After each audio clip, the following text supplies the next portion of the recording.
Yurt, episode 19, You're Conversations in the Sewer. First song we're going to get started with, little unreleased gift that Aquafina was so kind to get from our friend 99 Nights. This is called, I believe, I See Numbers Like Alex Mason, produced by Who Killed Cassidy by 99 Nights. Let's get her going.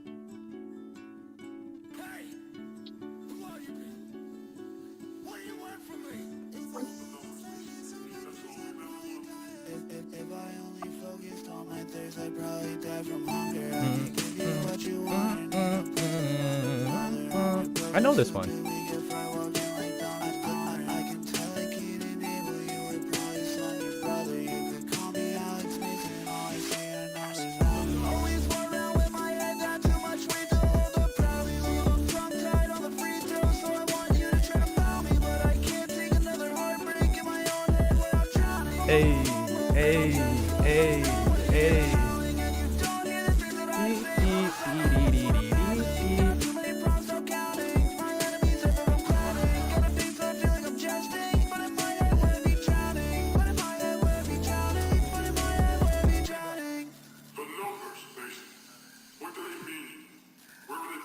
What do they mean? What does it mean? What do they mean, Mason? What does it mean? The second song that I'm going to be playing is my favorite song as of right now, and it dropped less than 12 hours ago. It is by it dropped more than 12 hours ago. Sorry. It is by the Ultimate Goat, one of my favorite people that I've met, period. This is The Birds Don't Sing, They Scream in Pain, produced by Noah Thomas, by Kennedy XOXO. Big dog. I apologize in It's the advance for dog's the world. tears. For real. Don't apologize, bro. Let it out. Let it out, man. Oh yeah, Bank, this is the one I wanted to play in your stream. Get ready, G. Damn, YouTube already showing out, bro. Shout out everybody in the chats right now. Wasted. Damn, Wasted, bro. You really did stay up. I'm about to win big like a scratch off. And she begging me like, no, don't leave, cause you don't know me. Cause I never took the mask off. Hard-headed, you would think that it was asphalt. What? Mama told me it was probably my My dad's fault. fault. It's too late Okay. for me to go home now, and I won't slow down, and I'm probably gonna pass y'all. Sorry you couldn't be like me. Nope. But I think we're cut from a different cloth. I know Definitely. it's hard trying to cover that heart on your sleeve, cause they're trying to rip it off. Throw a Hail Mary, I'ma pick it off. Ain't no game 7, bitch, I never lost. I'm not too big on revenge, but I swear that I'll do it the best. Best you ever saw. Nobody knows me. I smoke gas to the face by the Oh, OZ. geez. You put that knife in my back, and I wear walk- that shit proud like a trophy. You like to put on an act.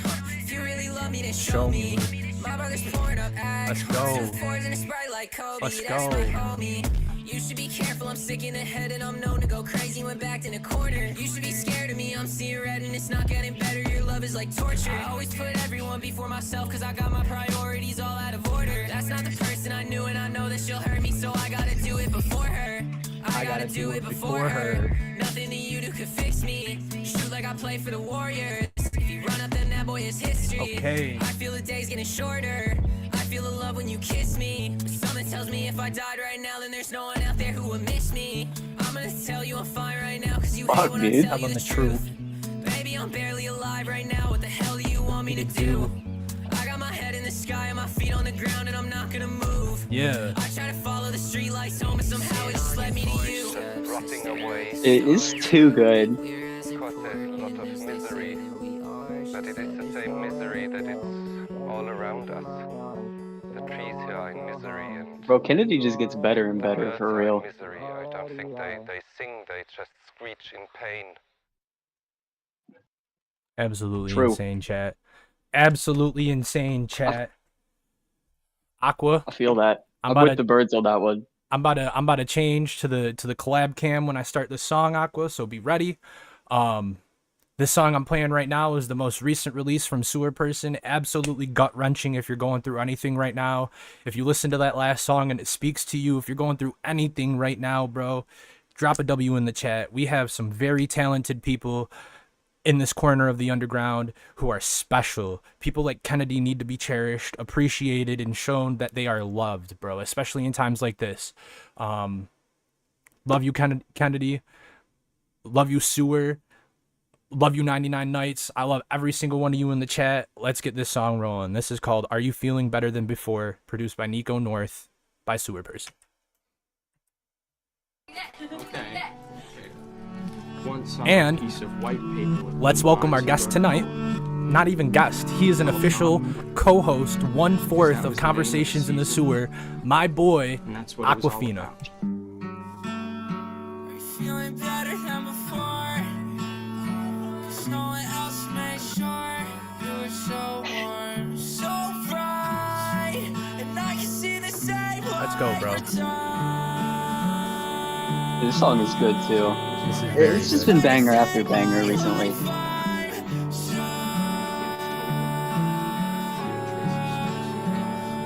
Council is littered with spies, knighted by cowards. Well, I'd rather die, and I rest my head on this quarry and tide. The salt from the ocean will clean out the pride I find. The rest of our lives, if we spend them dreaming, will come out alright. And I'm barely breathing, but I'm holding tight. Sword from this screaming, oh, it's been a hell of a night. Flex, break down walls, stretch me for I've heard all. Turning blind eye will be paramount to our king's call.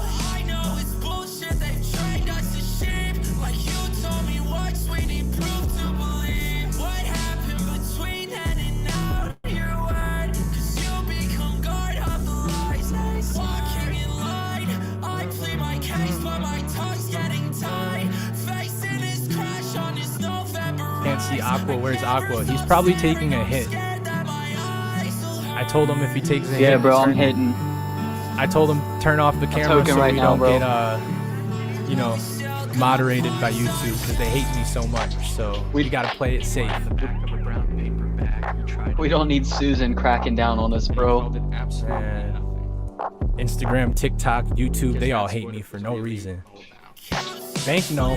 Bank, you know. Play it safe, G. We gotta play it safe from now on, bro. I love how this song came out at the perfect time for everyone. Deadass.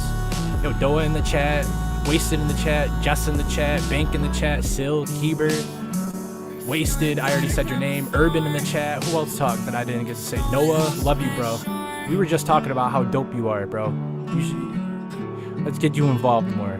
Crystal in the chat. Yeah, shouts out Noah. Noah's the GOAT. Who else? Anybody? Anya, bro, the GOAT. The GOAT, Anya. I Yo, hope you're Anya's doing well, in the chat. bro. Yo, Hope you're doing well. let's go. E-Pony is in the chat. E-Ramey's in the chat. Come on, bro. Y'all already going All the crazy, homies bro. popping out. You guys are already That's going crazy. crazy, man. Already going crazy. And I'm not going to lie, bro. Devin, you going to hit the 6-7 for us again? Bro, I am not ever doing 6-7 again after Bro, what happened in Vegas. Hit it. I am never doing that again. Nope. But I'm feeling some type of way tonight, chat. I ain't even gonna lie, and I love this song a lot. So I'm about to play Kennedy's song back. I'm very, very, very grateful for this song right now. 2 minutes and 22 seconds. Sorry for the long intro, but I'm not sorry that I have to play this again. He said sorry, but not sorry, chat. Might be my favorite Kennedy Respectably. song. Yeah, bro. This came on earlier, and then Superstar came on right after it, and I was like, yo, no way. Like, how? Sit on your porch steps and stare at the stars. I don't think we're as important as they say that we are. She said there's nowhere to go. Come on, bro. Said you're safe in my arms. Come on. Said I wanna go home. She said you already are. She said you already are. Bye, gotta blast off. I'm about to win big like a scratch off. And she begging me like, no, don't leave. But you don't know me, cause I never took the mask off. Hard-headed, you would think that it was asphalt. Mama told me it was probably my dad's fault. Come on. It's too late for me to go home now, and I won't slow down, and I'm probably gonna pass y'all. Sorry you couldn't be like me, but I think we're cut from a different cloth. I know it's hard trying to cover that heart on your sleeve, cause they're trying to rip it off. The Hail Mary, I'ma pick it off. Ain't no game 7, bitch, I never lost. I'm not too big on revenge, but I swear that I'll do it the best. It's a dog's world for real. I smoke gas to the face by the OZ. You put that knife in my back, and I wear that shit proud like a trophy. You like to put on an act, if you really love me, then show me. My brother's pouring up act, 2 4s and a Sprite like Kobe. That's my homie. You should be careful, I'm sick in the head and I'm known to go crazy when backed in a corner. You should be scared of me, I'm seeing red and it's not getting better. Your love is like torture. I always put everyone before myself, cause I got my priorities all out of order. That's not the person I knew, and I know that she'll hurt me, so I gotta do it before her. I gotta do it before her. Nothing that you do could fix me. Shoot like I play for the Warriors. If you run up, then that boy is history. I feel the days getting shorter. I feel the love when you kiss me. But something tells me if I died right now, then there's no one out there who would miss me. I'm gonna tell you I'm fine right now, cause you hate when I tell you the truth. Baby, I'm barely alive right now, what the hell do you want me to do? I got my head in the sky and my feet on the ground and I'm not gonna move. I try to follow the street lights home, but somehow it just led me to you. Rotting away, Stars, I don't think we're as causes a lot of misery, Are but it is the same misery that is all around us. The trees here are in misery and the birds are in misery. I don't think they Said sing, you they just already screech are. in pain. Yurt chat. We're already about 11 minutes in. I ain't even gonna front. It's the end of the episode. Have a good night. I'm playing. Welcome back to Conversations in the Sewer, everybody. This is the Bro, podcast imagine. that is built from the people who built the community for those who live in it. Tonight's episode 19, Stagecraft, Building a Show. It's a conversation about the components that Aqua and I believe go into playing a live show. Tonight, we're not just talking about songs. We're going to be talking about everything around the songs. Lighting, staging, set lists, crowds, all of the little choices that somehow turn a tiny room like the Rec Room Bar in Buffalo into a whole world for a couple of hours. I'm here with my co-host for the night, the newest member of the Conversations in a Sewer staff, next to our boys Heber and Sil. This is Aquafina. How are you feeling tonight, bro? Yo, excited, happy to be here. This is gonna be a good time. Definitely, bro. Definitely. Before we get into the beef and the cheese, artist Beef and cheese? submissions. Artist submissions. Artist submissions are in the description. If you make music, if you make beats, if you make anything, bro, I want to showcase your stuff, and I want to showcase it, all of our community stuff together. I have a grand plan that I wanted to do for episode 10 that we didn't do for episode 10 that I wanted to do for episode 20 that we're definitely not doing for episode 20. But before episode 30, the end of season 1, we will be showcasing all of the community's music that they've sent in. I wanted to do Sewer Fest, but I'm going to hold off until next season.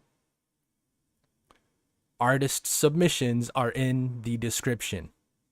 Bars. 2, our buddy Sil took a decent chunk of a day, probably more than that, to write up a submission post on Reddit for the Otherlands theories. He gave us a couple prompts, and we want y'all to write stories about the Otherlands using the material that was given to us in the Otherlands. If you are interested in that, that link is in the description. Go click on it, go on the Reddit, submit something. We're going to make a whole episode, maybe a couple if it has to, surrounded around these stories. We want y'all to tell your story of the Otherlands. Bro, there's so much the other lands has to it too. Like, people are able to make so much, like, just artistically, the material that's behind the other lands, there's so much that you could, like, go into. You know what I mean? Like, Still and I talked about it. Like, he said one thing for chapter 2, and I Facts. said that I thought, like, chapter 2 was based around, like, Charlotte's Web, kind of. Because if you know the story of Charlotte's Web, you know that she was, like, trying to protect Wilbur from being slaughtered. Yeah, You know what I facts. mean? So there's, like, so much to it. Bro, this Fuji apple and ginger Red Bull is like crack. I advise anybody who doesn't drink energy drinks to not get this because you will fall in love and not stop drinking energy drinks. It's 9 o'clock at night and I'm drinking a Red Bull. Anyways, Bro, it's worth it. It's worth it. episode 18 had a question of the week. I am very, very, very, very happy to say that we have, 14, 13 submissions for the question of the week from last episode. Wasn't last week. Last week I was going through it. I did not go live last week. I apologize. But we got the last question of the week covered here. Let me pull this up, guys. Let me pull it. Chill chat. Where's it at? Here we go. First, Google Chrome. Where are you at? Let's go.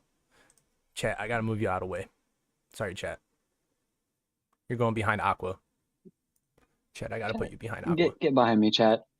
Get behind Aqua Hang on. right now. Hang on. You're going behind Aqua right now. Everyone, single file line right now. You see a pony's like, ah.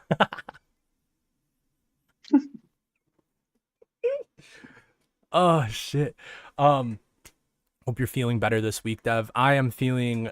I'm very well right now. I had a very decent chat with the gang before going live. Any problems that I had that were weighing on my shoulders before that are all gone. Y'all know I get nervous and I plan for these and everything and freak out, but it's always worth it in the end. I love pressing that go live button. I love that my buddies are getting involved. I love everything that's going on. So I'm all right. Life has its trials and tribulations, but the only thing you can do is what Dory said. Just keep swimming. Facts. That's Facts. It's literally all you can do through all of the shit, through all the piss, through all of the whatever life throws you. You literally can only just keep going, and if you don't keep going, you're gonna fall. And the one thing that you don't want to do is be stagnant. Next year, you shouldn't be in the same exact place that you were this year. I'm not saying you have to move, you have to cut people off, you have to do this. You have to, every single year, you have to level up in some aspect. And life showed me these last 2 weeks, week and a half, I've been taking everything for granted. All of the highs, the podcast is doing well, my pockets were doing well. Life showed me that it's not all fun and games no more. I need to get serious. I need to watch who I give my heart to. I need to be 100% confident in all of my decisions and not throw something at the wall hoping it sticks. Sorry to get off of the rails or whatever, but if you've been on my social media, you know that I've been going through a pretty tough time. Had somebody that I thought had a genuine connection with basically say that the connection wasn't with me, and I'll leave it at that. Anyways, I don't want to talk too much about it because that's why I played the Kennedy song twice, because we sad out here. Yo, can we get some hearts for Dev in the chat, YouTube and Discord? Damn, bro. Just flood it, please. Yeah, bro. Flood it. I want to see it. Dev wants to see it. We need this right now. Thanks, guys. For real. That's awesome. All the hearts, man. Flood that chat. I appreciate it needs y'all, to man. be flooded. I want to see nothing but hearts. I appreciate y'all. Keep it coming. Keep it coming. Come on, keep it coming. I'm still hungry. I am still hungry. Come on. Come on, keep it coming.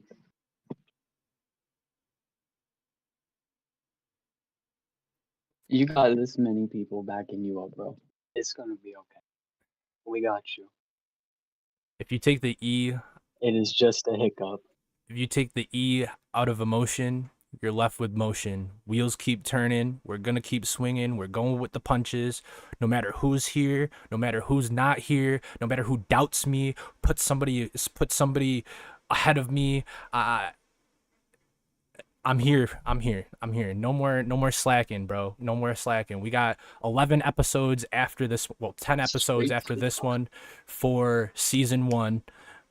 Season 1 is gonna end strong. Seasons 2 is gonna slap y'all in the face. I swear to God, the stuff that I have planned, that I said I had planned for this season, is gonna go absolutely insane next time, bro. If you are not aware, also, last yap, if you are not aware, NV Collective on Instagram will be going live at midnight with a new drop, and it's all of the boys together. Scotty, Swain, Eric, Sewer, and I believe Andrew is there, Mr. Manager too.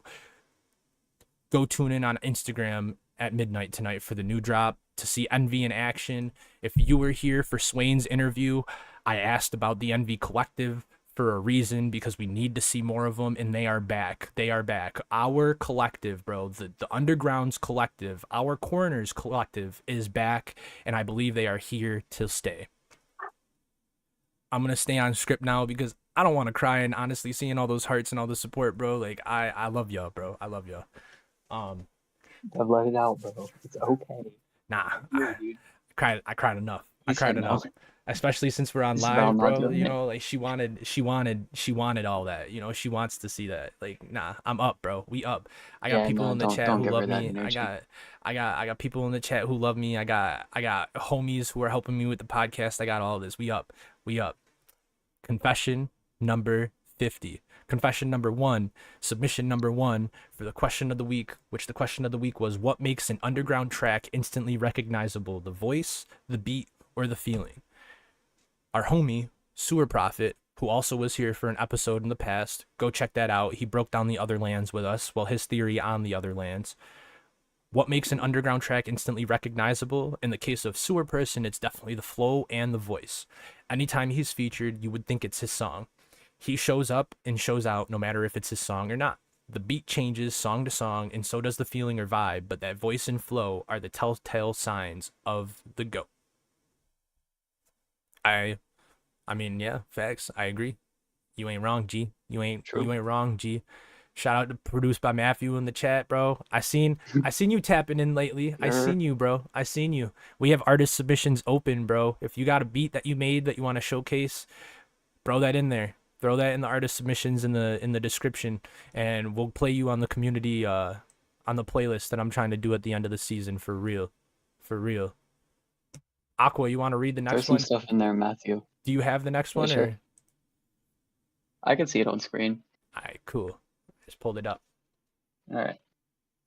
Question number 18. It says, I definitely have to say that voice makes an underground artist instantly recognizable. Some artists have the same producers or draw inspiration from other artists from both the underground and mainstream, whether it be the beats they use, the style, the flow, etc.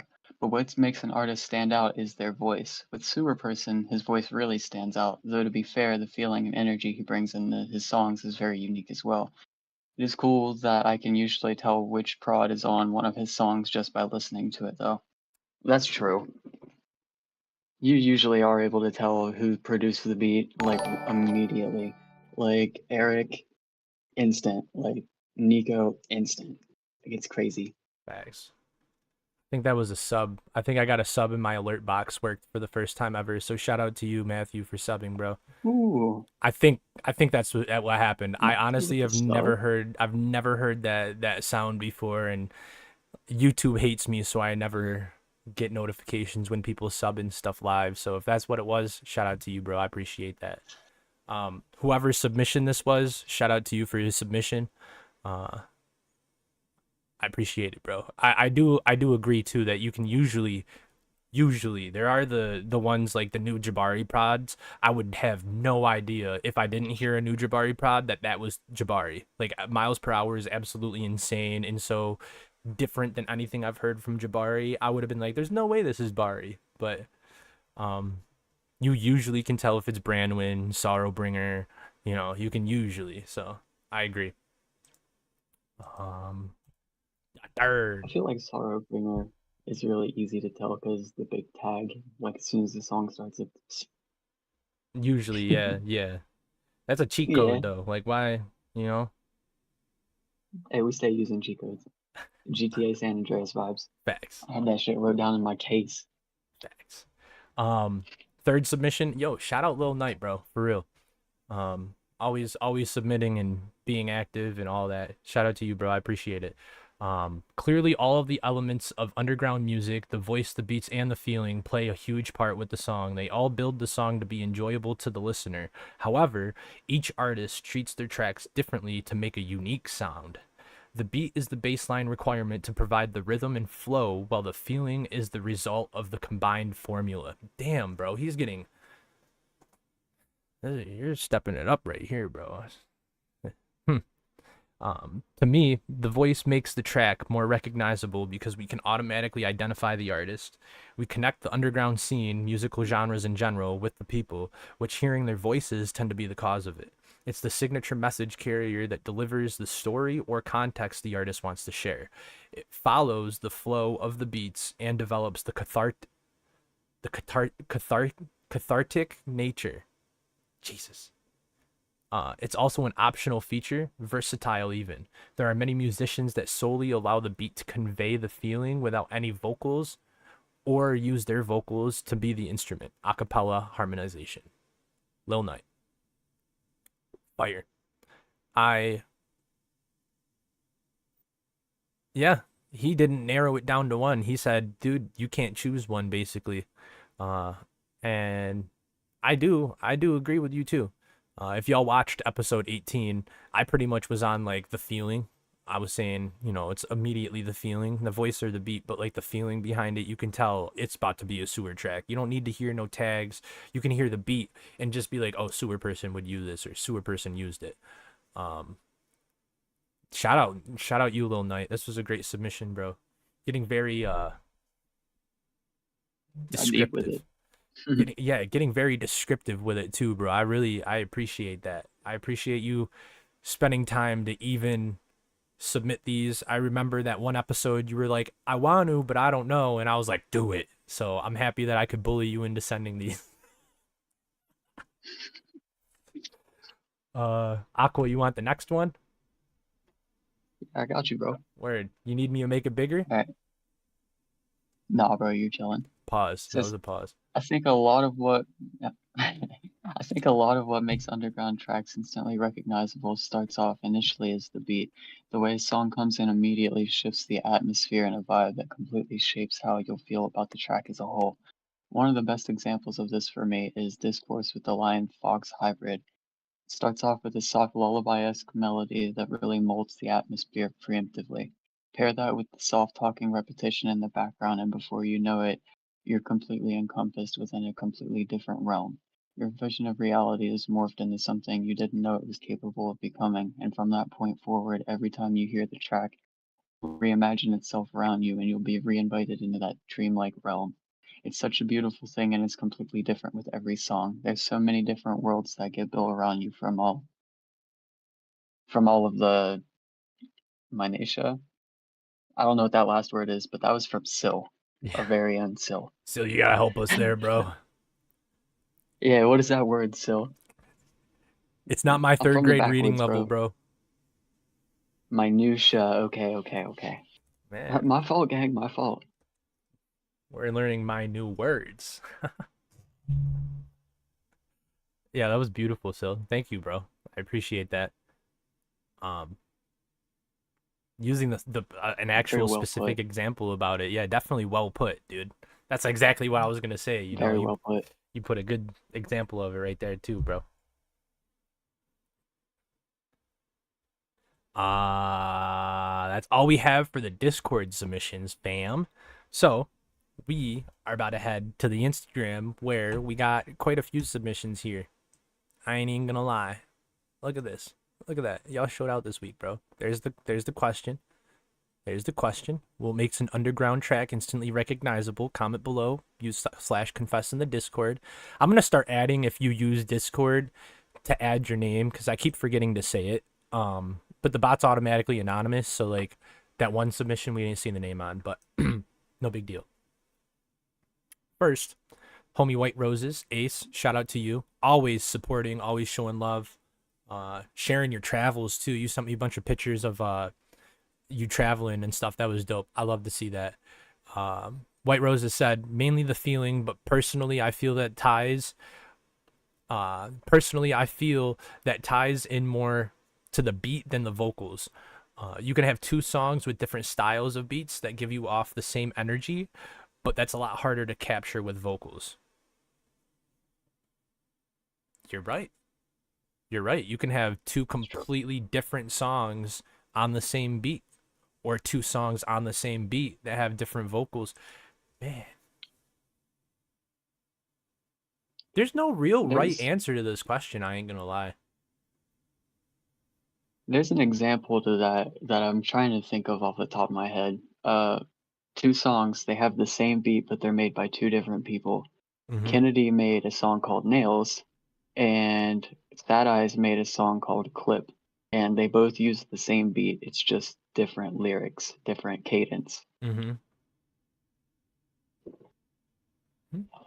So Very. Yeah.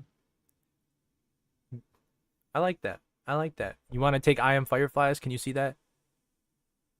yeah, Cool. I Am Firefly says the feeling, whether it's hype or sad emotions, the feeling is always so unique and recognizable for me.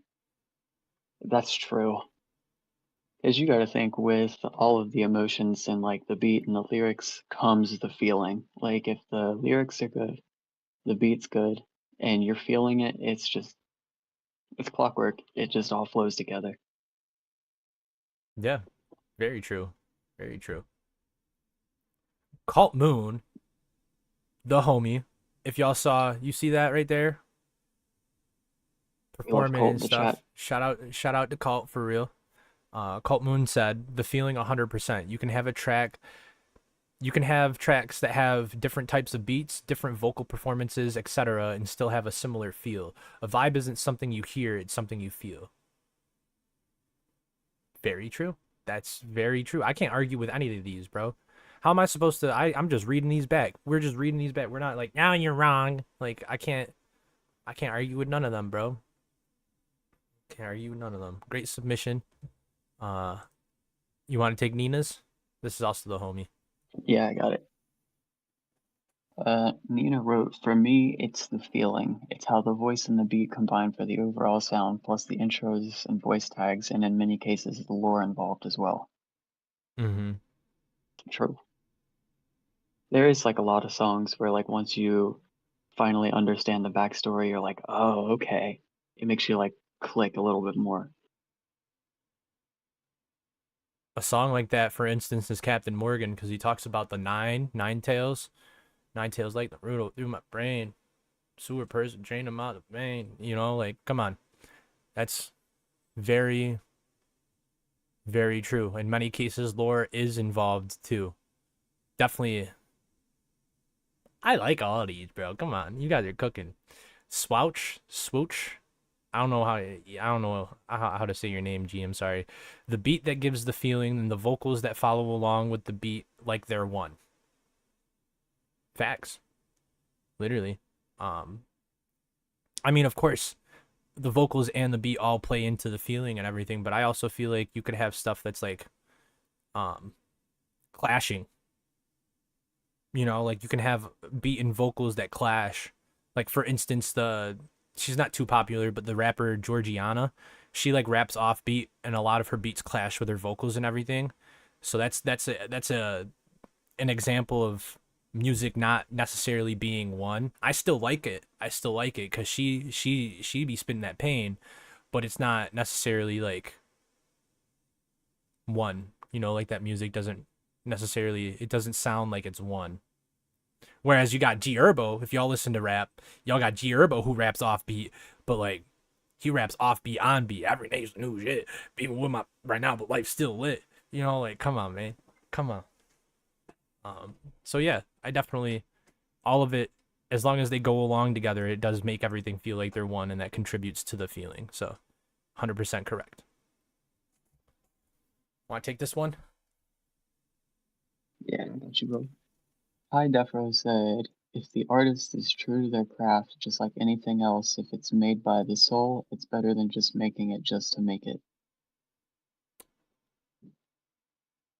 That's crazy, Aries. You're crazy, bro.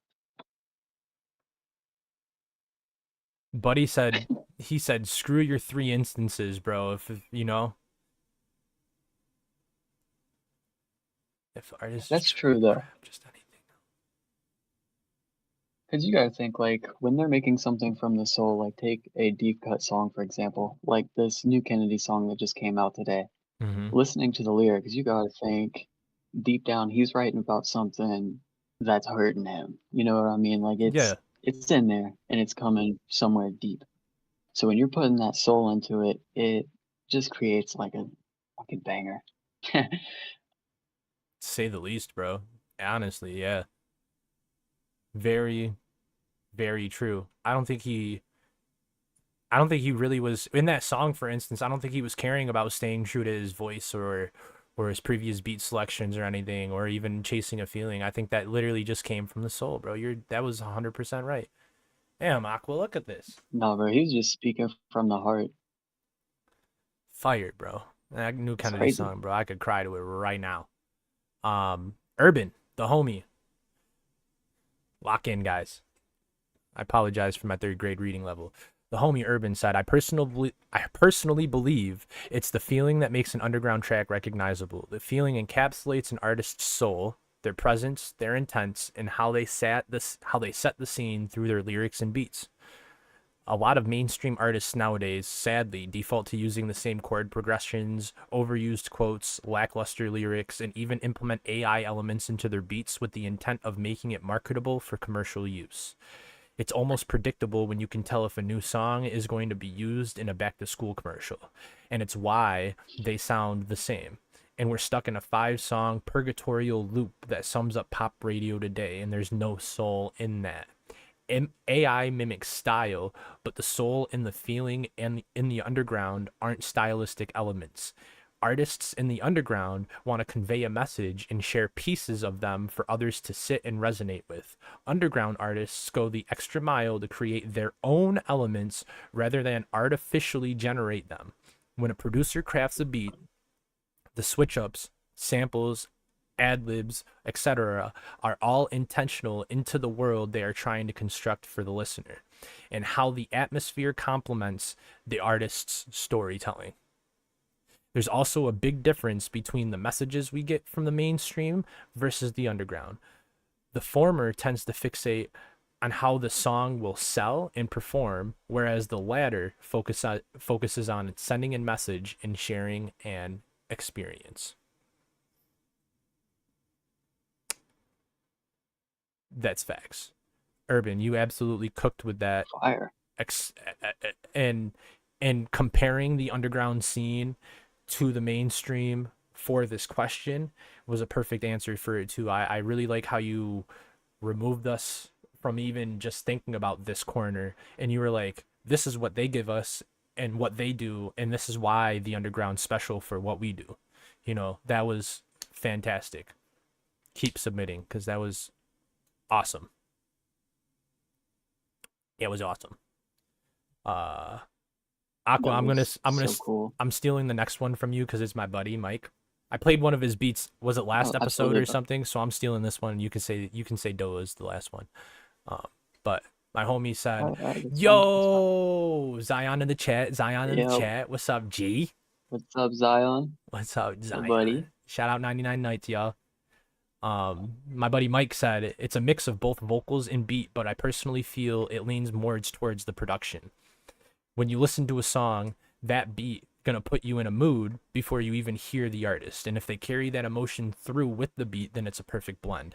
I hear certain songs where the artist and the beat conflict and it adds this weird feel to it, but when the artist matches the beat, it's like therapy in a way. When I make beats, I go into it with an idea of what type of mood I'm gonna set and try to relay through the production. It's up to the artist to take it towards the next level. I think those two elements are what creates the feel of the song though.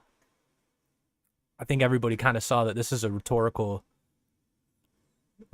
question because it's all three elements are what make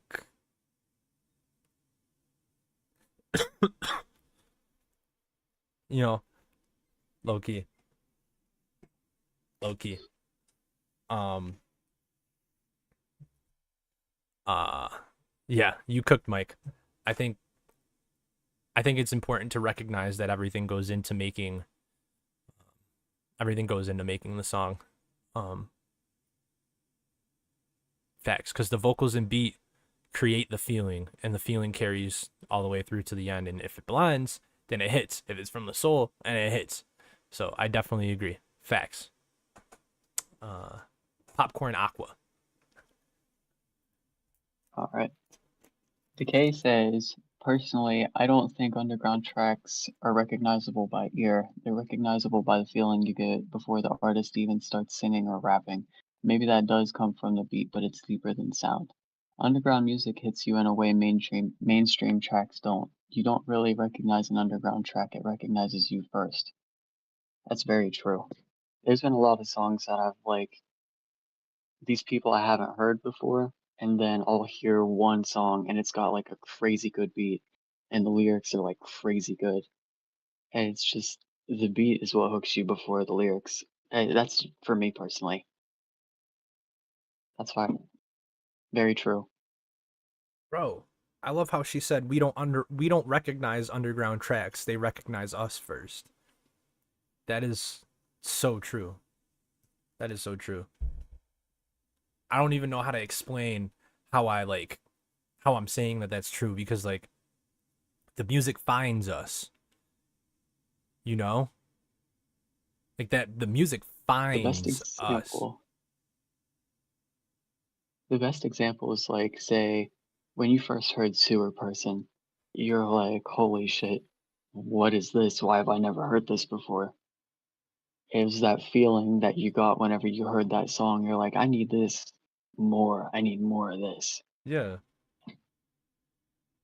And then that next It's one slaps you across your face and doubles down because it recognized that you liked the last one. Mm. Damn, though. Oh yeah. She said, WTF, I Then the kinda next cooked. one, Kinda? What? There ain't no kinda cooking about that. You chef that shit up, Martha Stewart. Damn. Fuck. That's crazy. Aqua, got anything to say? Hey, do you have I think you said your answer, but do you have an answer for this? I know you just said something, literally. uh, for me, what makes an underground track instantly recognizable? It's a mix of everything, because you gotta think like everything flows so well, it creates an energy. Mm-hmm. And when that energy is just flowing, just going, it hits you in your soul. My example is usually Garden tracks. Like I'm a huge fan of Garden, and a lot of his songs, it's the beat that comes in first, and then he starts singing. And then Mm-hmm. usually when a verse comes in, he starts going off, he starts talking his shit. Yep. Like it's just everything all together. It just meshes and collides. Facts. Wow. Well, guys, those were episode 18's, week 18's question of the week. This week's question of the week for episode 19. Don't drop them in the chat. Write them down somewhere. Comment them on the Instagram when I make the post, or put them in /confess in the Discord. If you use /confess, please make sure to include your name if you want it to be said. If you don't want it to be said and want it to remain anonymous, the bot is automatically anonymous. So, this week's question of the week: what is one live moment that made you see an artist differently? Let me put that in the chat for y'all. Let that marinate. Don't answer yet. Drop it in /confess in the Discord, or comment it on the IG post when the IG post goes live. Probably tomorrow night is when I'll post it. Honestly, tomorrow night or Saturday. What is one live moment that made you see an artist differently? Tonight's episode 19, Stagecraft, building a show with Aquafina.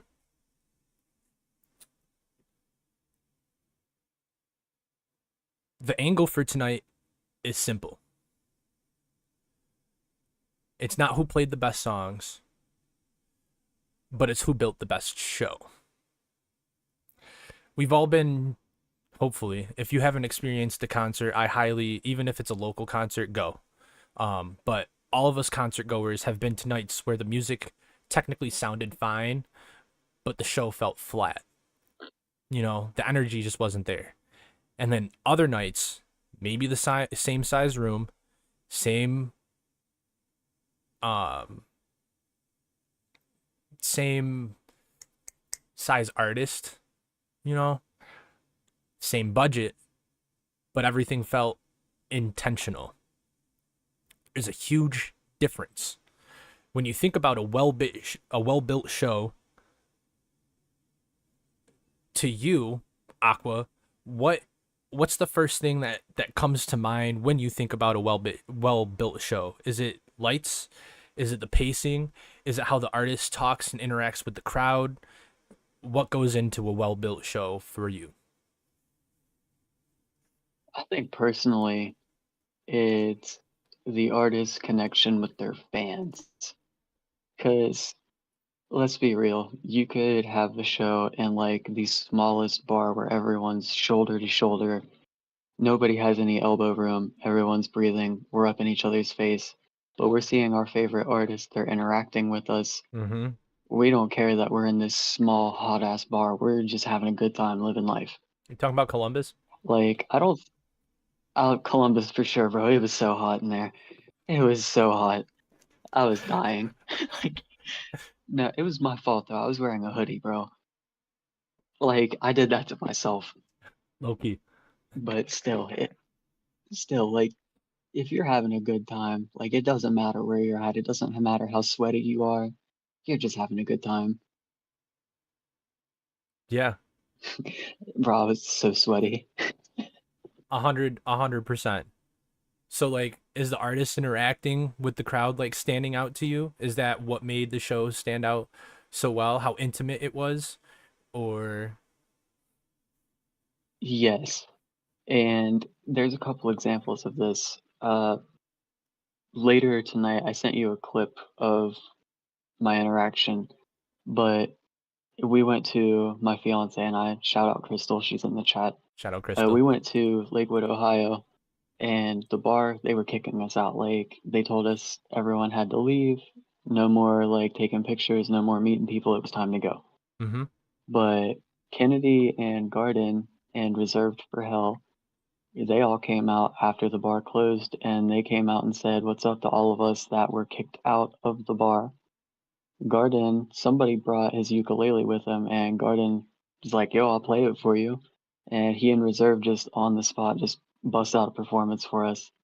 It's shit like that for me that makes, like, it's what keeps people coming back. It's showing love for your art and showing love for your fan base. Yeah. 100%. I can see why that makes it stand out for you, especially if you had an interaction like that, bro. I feel like that's something that this corner of the scene is good about too. Kind of like taking care of the people who show out to the concerts, especially like if you guys went to the last Main Gate show. Main Gate kicked us out almost immediately after that show was over. Like I swear there was like 15 minutes to grab Yeah. merch and get out, bro. But they all came out. Everybody came out. You know, afterwards, took pictures with people. It was cold, but you know, everybody wanted to say hi and all of that. So I feel like all of these elements, lighting, staging, interactions, go into a well-built show. But the one that is going to stand out the most, no matter what, is how much the artist interacts with the crowd. And that's not just literally like, "Hey crowd, how are you guys doing tonight?" It's even choices in the set list. Like it can even, you know, like a song that doesn't necessarily do well on Spotify, but everybody in the Discord who said that they're going to the concert wants to see it. Or somebody saw you at one stop and asked you to play Rome, and you played it the next stop and the crowd went crazy because he was like, they knew, like certain things like that. I feel like go into the well-built show. You can get into all the bells and the whistles and everything, but no matter what, whether the lighting's good, the mics are set, or anything, the crowd is gonna rock with it if the artist is there for us. So, like I've been saying, set lists, staging, lighting, all of that. We're gonna break this down piece by piece. I'm gonna ask Aqua a bunch of questions. This is a very conversational episode. It's not just a script or a breakdown like that. I'm intentionally doing this just so y'all can see why Aqua's gonna be a great co-host with me too. We're gonna be breaking down those set lists, the staging, the lighting, and the little live moments that Aqua just talked about that stick with you way longer than a song on a set list ever will. You're gonna remember it for the rest of your life. Let's start Bro, I broad. imagine being on tour, being able to hear all of their stuff is cool. I love Just it on the imagine road, being Kenny. like with your favorite artists and hearing all of their like unreleased stuff that they're like, yo, look at what I'm working on right now. That sounds fire. Yo, facts. Yo, Zion saying, seeing how the boys choreograph the set list to the fans' demands is so sweet. I loved it on the road, getting to hear a bunch of shit I love but won't ask them to play. Tailoring the set to the people who love your music is gas. That's fire. That's fire that you even like that we have somebody who experienced it in the chat right now, bro. Like that's so cool. It's literally so cool. But for the episode, let's start broad. There's that difference between a show happened and a show was designed. So to you, Aqua, can you think of, you don't have to say names or anything, but like can you think of a show where you were like, damn, like this was really like thought through, like planned well? I think Main Gate in Allentown, Nightmare Before Helmus. For me, I feel like that was really well planned out.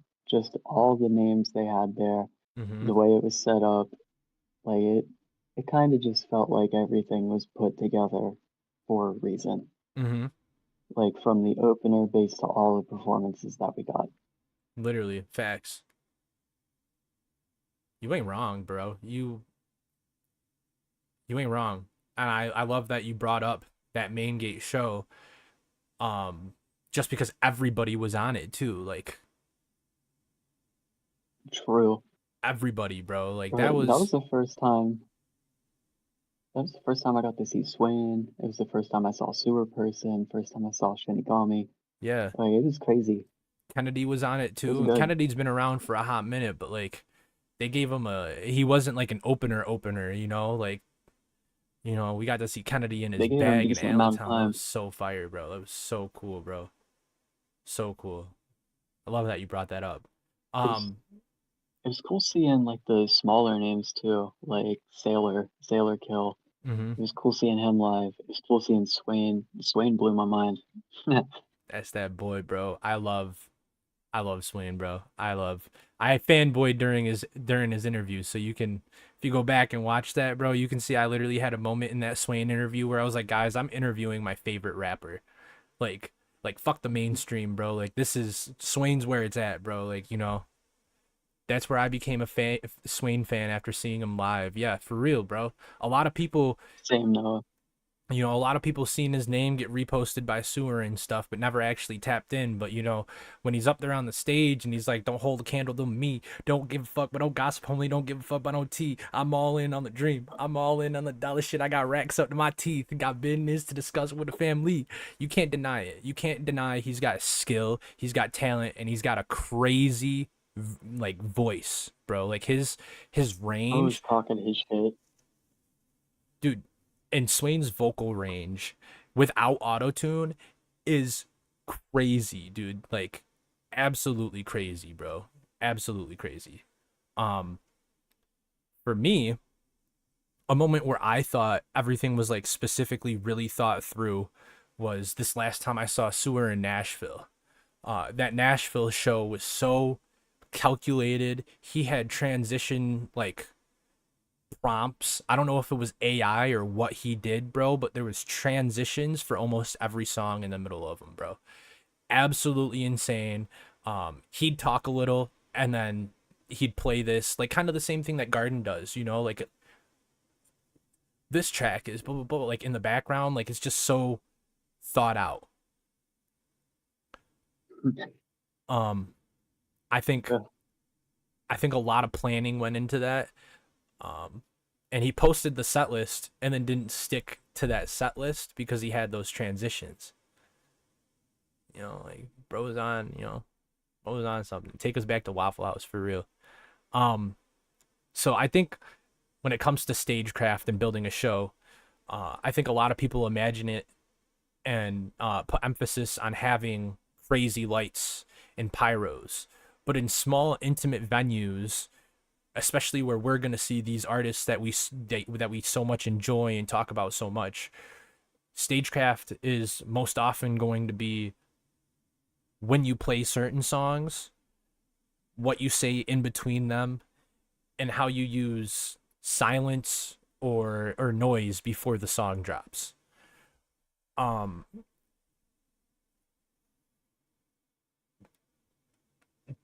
Aqua, do you remember a show where nothing was necessarily like crazy production wise, stage wise, but one decision that was made just made everything feel different? Do you have a moment like that? It could be underground or it could be a big artist. Honestly, it was this show that we all went to, Columbus, Sweaty Boys. Um, Kennedy gave 99 Nights a little bit of time on his set, and I feel like that decision was one of the best decisions they made because that turned so many people onto his music, Mm-hmm. like his solo music, not just Forgetful, but what he was doing on his solo projects. Literally, literally. Yo, he literally just said in the chat while you were saying that, it's cool that this realm of artists also gives their homies a room to shine. As Aqua just Facts. said, bro. Like seeing that, bro, that was fire. I was turned when you came on stage, bro. I was lit. Aqua, we were lit over on that sweaty ass right side, bro. Dude, Are you kidding me? Up against that wet ass wall. there's a there's a reason we were sweating so bad, bro. Hell Going yeah, crazy. bro. Zion gave me a poster. Oh, that's cool as fuck. I still have the poster, bro. I think it's still in my car. I ain't gonna lie, bro. I still got that though, Zion. I believe I was supposed to have you sign it, but I didn't. So next time I see you, you're gonna sign that poster for me, G. Just saying. Just saying. For me,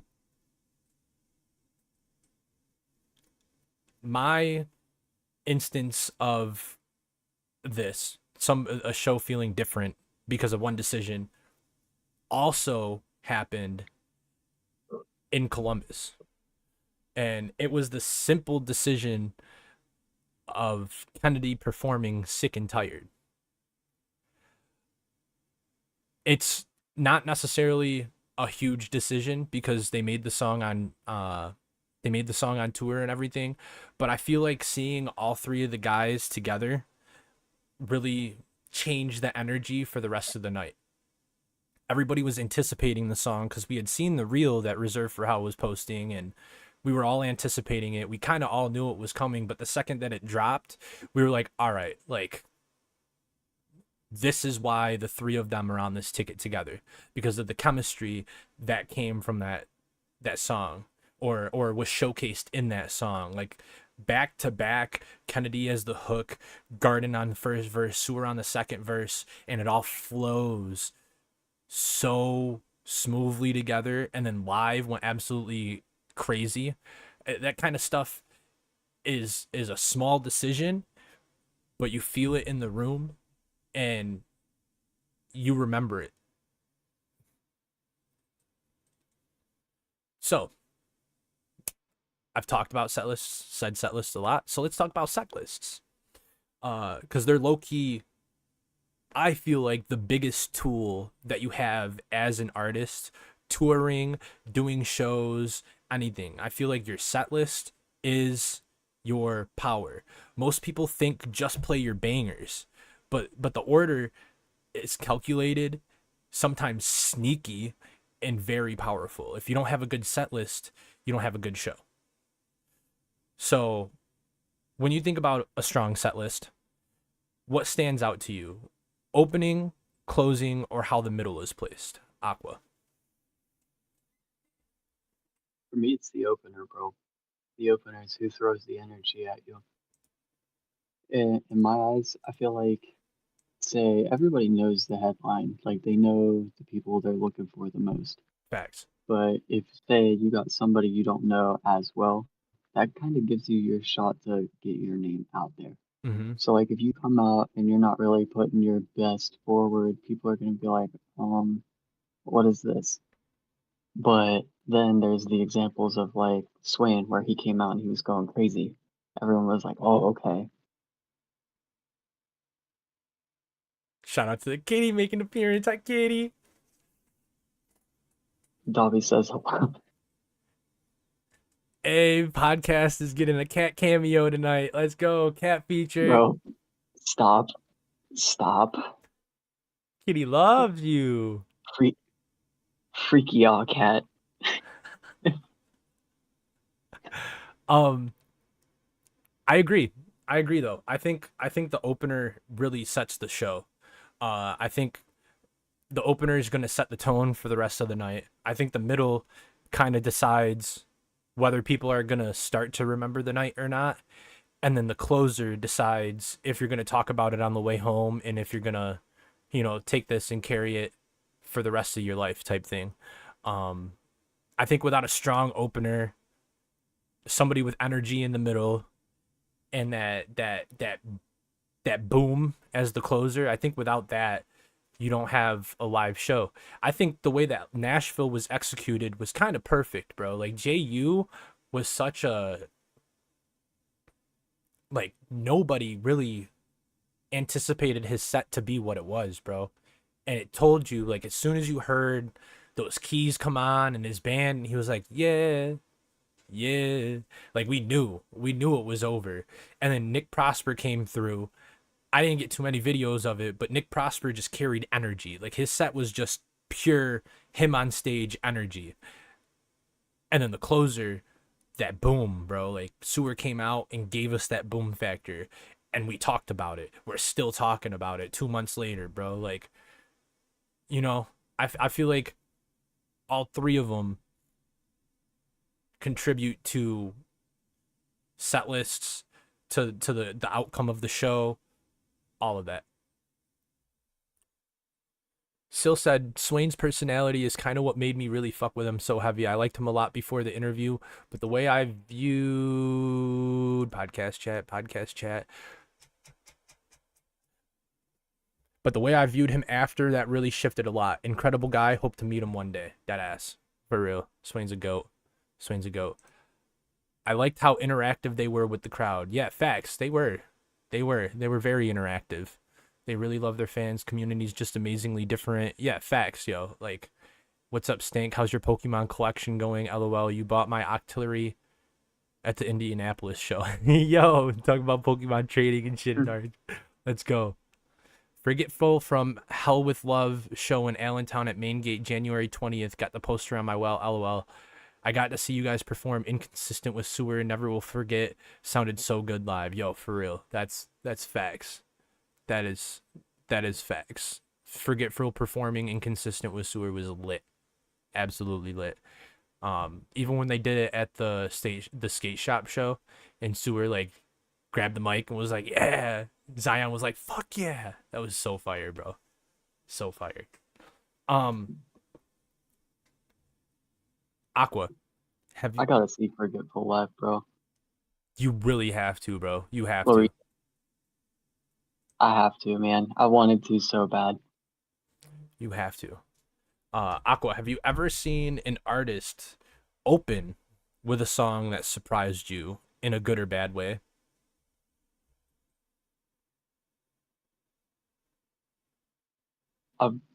Yes, in a good way. I'm gonna go back to where I said the opener with Swain, because for me, his sound is different from everyone else's sound that night.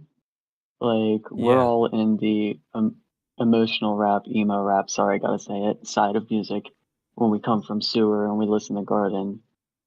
And Swain just came out rapping. Like, he came out, he talked his shit, he held his ground, and he fucking killed it doing it too. Like, it was just crazy. Like, something you wouldn't expect to see, you saw, and he did it well. He went crazy. He went crazy. Yeah, absolutely. I was screaming every word. I remember it like it was yesterday. I loved it. I loved it.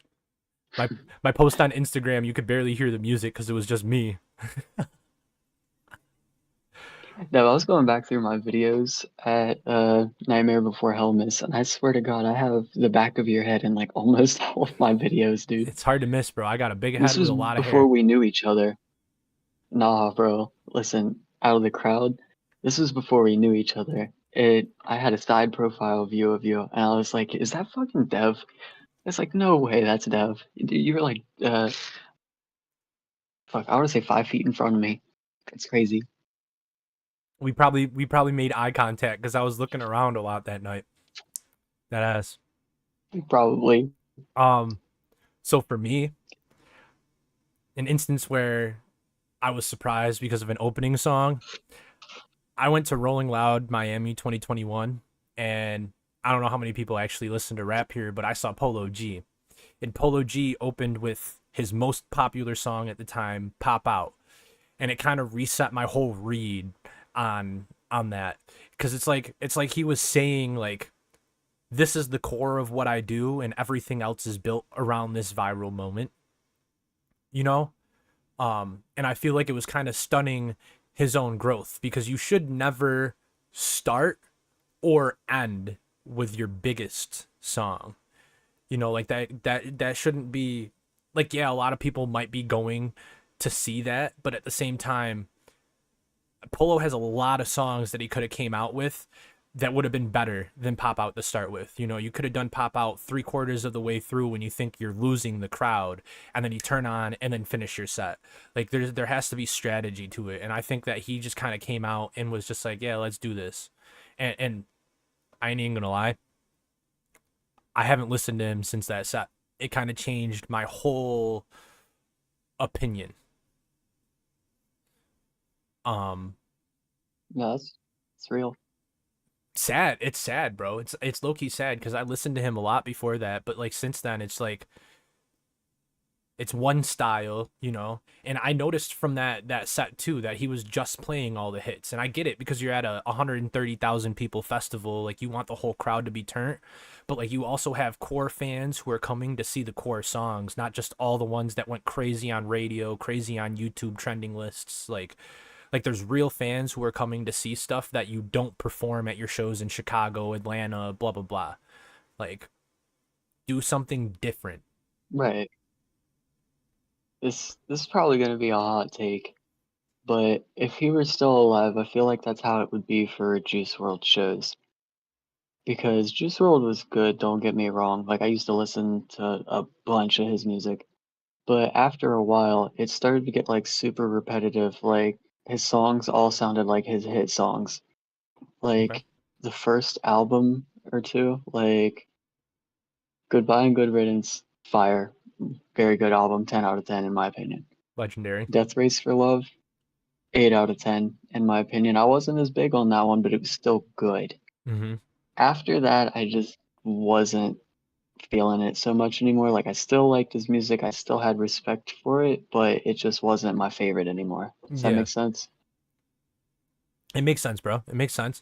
Might be a hot take to some people, but I mean it makes sense, you know. And music is subjective too, so I can't even say like you right or you wrong, you know. I don't really I'm not gonna lie, bro. I Juice World's fans ruined his music for me. That's what it was. Um, Dude, for real. They you they know, just ride so hard. it, Like he could put out something that's not good, and they'd be like, "This is the best fucking song I've ever heard," and it kills me. I mean, like after death though, is like they just, I They don't won't know. let his legacy rest. They keep Yeah. putting shit out. Keep leaking, Like and that's the label's doing him wrong by not releasing anything that the people want released, and blah blah blah. It's just a mess, bro. It's a mess. You know, like at least they for handled, real. at least they're handling Peep's legacy correct, but that's his mom. You know, like that's why. Right. But like I feel like Juice is being dragged through the dirt, bro, and I one, I can't stand to see it, and two, it's like the fans are just, I don't know, something shifted in that community, and I haven't enjoyed being a Juice World fan since it No. shifted. You No, I'm know, with you, bro. if Goodbye Good Riddance still comes on, like Scared of Love, any of that, bro. Ooh, oh, Fire. I never been scared. Like, come on, bro. Like that's, you know, literally, you can't deny the hits, bro. But like, I'm gonna let his legacy rest. I'm gonna let his music rest. I'm not demanding more. I'm not saying release this instead of release that. Like, I'm just gonna let it be. I'm just gonna let it be. Nah, Um, just let what he has rest. Let it ride its time out. Facts. Going back to set lists, do you think the artists in our corner of the underground overthink or underthink set lists right now? Like, do you feel like most shows are intentionally sequenced, or it's just like whatever feels right when they're going to the show? Think overthink personally because like if you're underthinking it, you're kind of just going out and you're doing whatever song you want to do. Mm-hmm. Like, for example, you play your best song first and then you just play a bunch of stuff that isn't really so popular that people aren't really vibing with. It kind of just throws it off. But then you start overthinking it. Mm-hmm. And then it's like, oh, the set list needs to be perfect. If this isn't here, if this transition isn't perfect, if Yeah. my outfit isn't perfect, if the crowd isn't doing this perfectly, like it just kind of throws them off. You Mm-hmm. got like somewhere in the happy middle, I feel like is where a lot of artists should try to be. I say that like I'm an artist, but like I know what goes into putting this together, but I feel like if that would be my philosophy on it. Like you just don't overwork yourself basically. Like it doesn't have to be super complicated. I promise you we're gonna fuck with it no matter what you do. So, if you were building a 45-minute time slot for a show, what would you prioritize? Would you front load hits, or would you bury them in the back half to keep people locked into the show? I feel like I would try to keep it wavy, if that makes sense. Like play a song that's not so hype and then the next song a little bit more hype and then say your third song is just takes off, gets the energy going, and then you ride that wave of energy and then slow it down a little bit, play another smaller song, something that's going to calm people down a little bit, Mm-hmm. and then just shoot it straight back up with the energy. Sewerperson does this, for example. From the videos you showed me of Nashville, like he would play one super hype song and then he would slow it down a little bit. He would get everybody a chance to catch their breath and then he just pops right back out, just Mm-hmm. fucking kills everyone with it. It's keeping that flow going. That for me, that's how I would try to base my set list if I had 45 minutes. Not playing all the hits at once, but keep like a happy medium, a good flow. Good flow. That's important, bro. That's important because I feel like that's gonna keep people more engaged than necessarily like tucking your biggest song, the one shining star at the end, just to like get people there and then get people out. Like it has to be a perfect. Oh, he's starting with the harvest. Oh shit! All right, we can slow down. Oh shit! Oh shit! You know, like it's very important to keep people engaged, to keep the energy. You can't always have people turn up, mosh pit, jumping. Like a Sewerperson concert is not a Playboy Cardi mosh pit. All right, people aren't necessarily like hype. Like they're hype, but they're not like throwing elbows every 10 seconds and everything. Like the energy has to be. And I think Sewer and Nashville did a very good job of setting that set list up in that way that you were saying, to keep the waves going. Keeping it wavy. Keeping it wavy. Let's move on to the lighting aspect. Because even at the smallest do-it-yourself level, from my city, if you're from my city, I don't know who's in here who's from my city. If you are right now and you're lurking, love y'all. But y'all know that we have a lot of DIY shows that are done in backyards in the middle of summer when it's 100 degrees out and cops shot them down all the time. In that aspect, people are starting to realize that lighting sets the mood. You don't need a huge multi-million dollar stadium rig to do something smart. You just need intention. I've seen a lot done with these LED disco balls that are on TikTok. I've seen a lot done with a small Spirit Halloween light. Like, I've seen a lot done with inexpensive tools that affect lighting. I have LED lights. I've seen people use regular LED lights and have a controller, somebody on the side of the stage controlling them, bro. Like, there's a lot that you can do without needing a crazy lighting rig to do a lot. So Aqua, have you ever walked into a venue, a stadium, an arena, whatever, wherever, and the lighting alone already told you what kind of night it was going to be? Going back to the main gate again.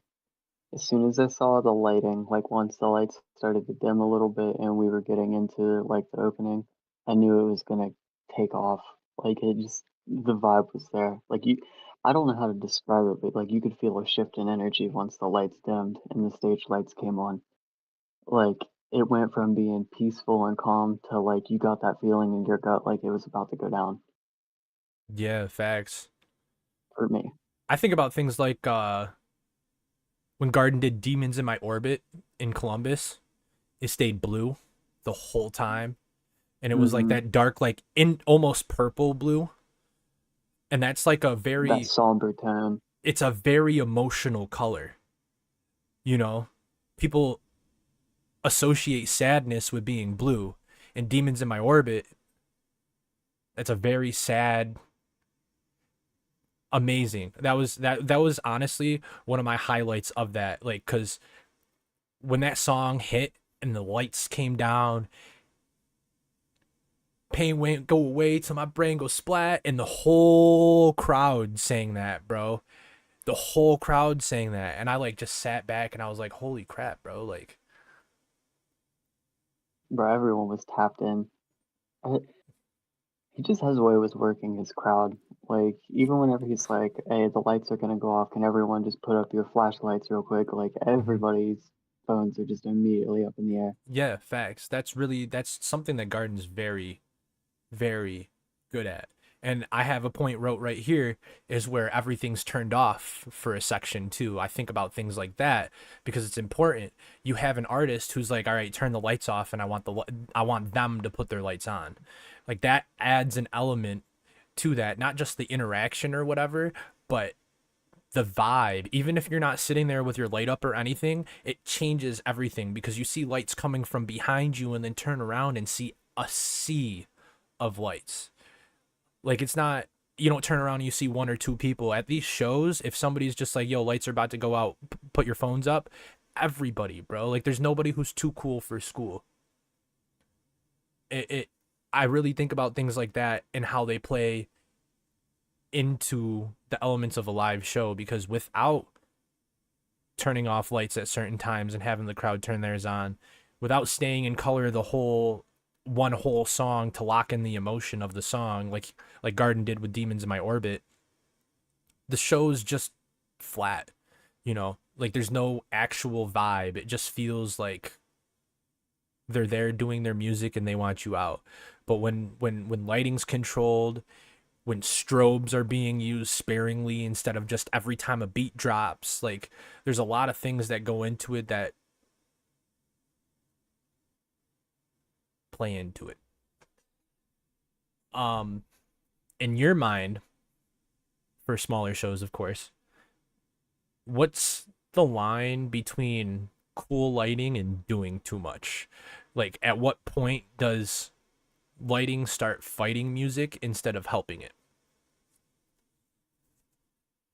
When you're getting flashbanged, when you can't see a thing that's going on, like when the light just immediately it's so bright and it just goes straight into your eyes, you're immediately like, oh man, I can't see. I can't, I'm going blind. Fucking, that for me, that's what it is. I don't like strobes, like super bright strobes. Facts. That's what kills it for me. That kills it.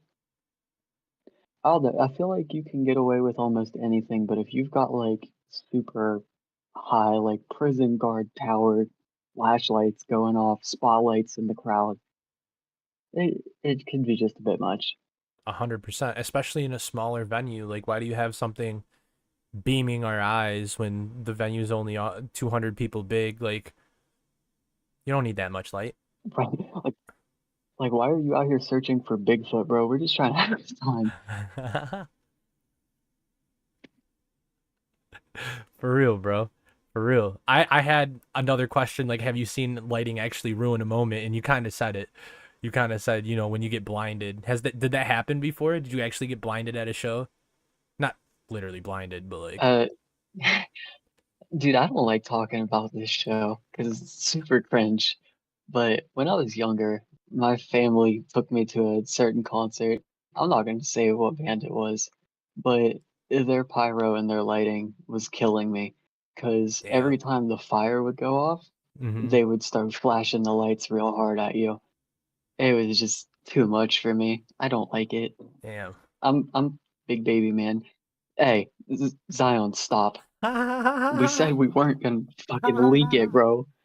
Censored us out. That's crazy. That's crazy. But he was like, I'm not doing that, bro. I saw Hollywood Undead and they didn't even wear the fucking masks. That's crazy. Yo, Ava in Discord. Yo, shout out Ava. Yeah, that's crazy. Shout out Ava. That's the homie, bro. Hope you're doing well, Ava. Hollywood Undead without the masks is actually crazy though. Like, that's literally like half, not even, that's more than half of their persona, bro. Like, why are you even here if you don't got your masks, bro? I don't want to see y'all faces. Um, That's like Slipknot with the masks, bro. You just have Stone Sour at that point. I saw Blood on the Dance Floor one time, and there when I was a tween, and they had crazy lights, bad music, sick lights. Blood on the Dance Floor might be Oh, that's lit, bro. crazy. I'd probably get lit. I'd probably get lit at that, bro. No, you wouldn't have. No, we don't support blood on the dance floor. I'm getting lit. I'm getting lit to all the 2000s shit, bro. I don't care who they are, what music, anything, bro. You put on some Nickelback, bro, it's over. I swear to God. How the hell did we wander like this? And why weren't we able? All right.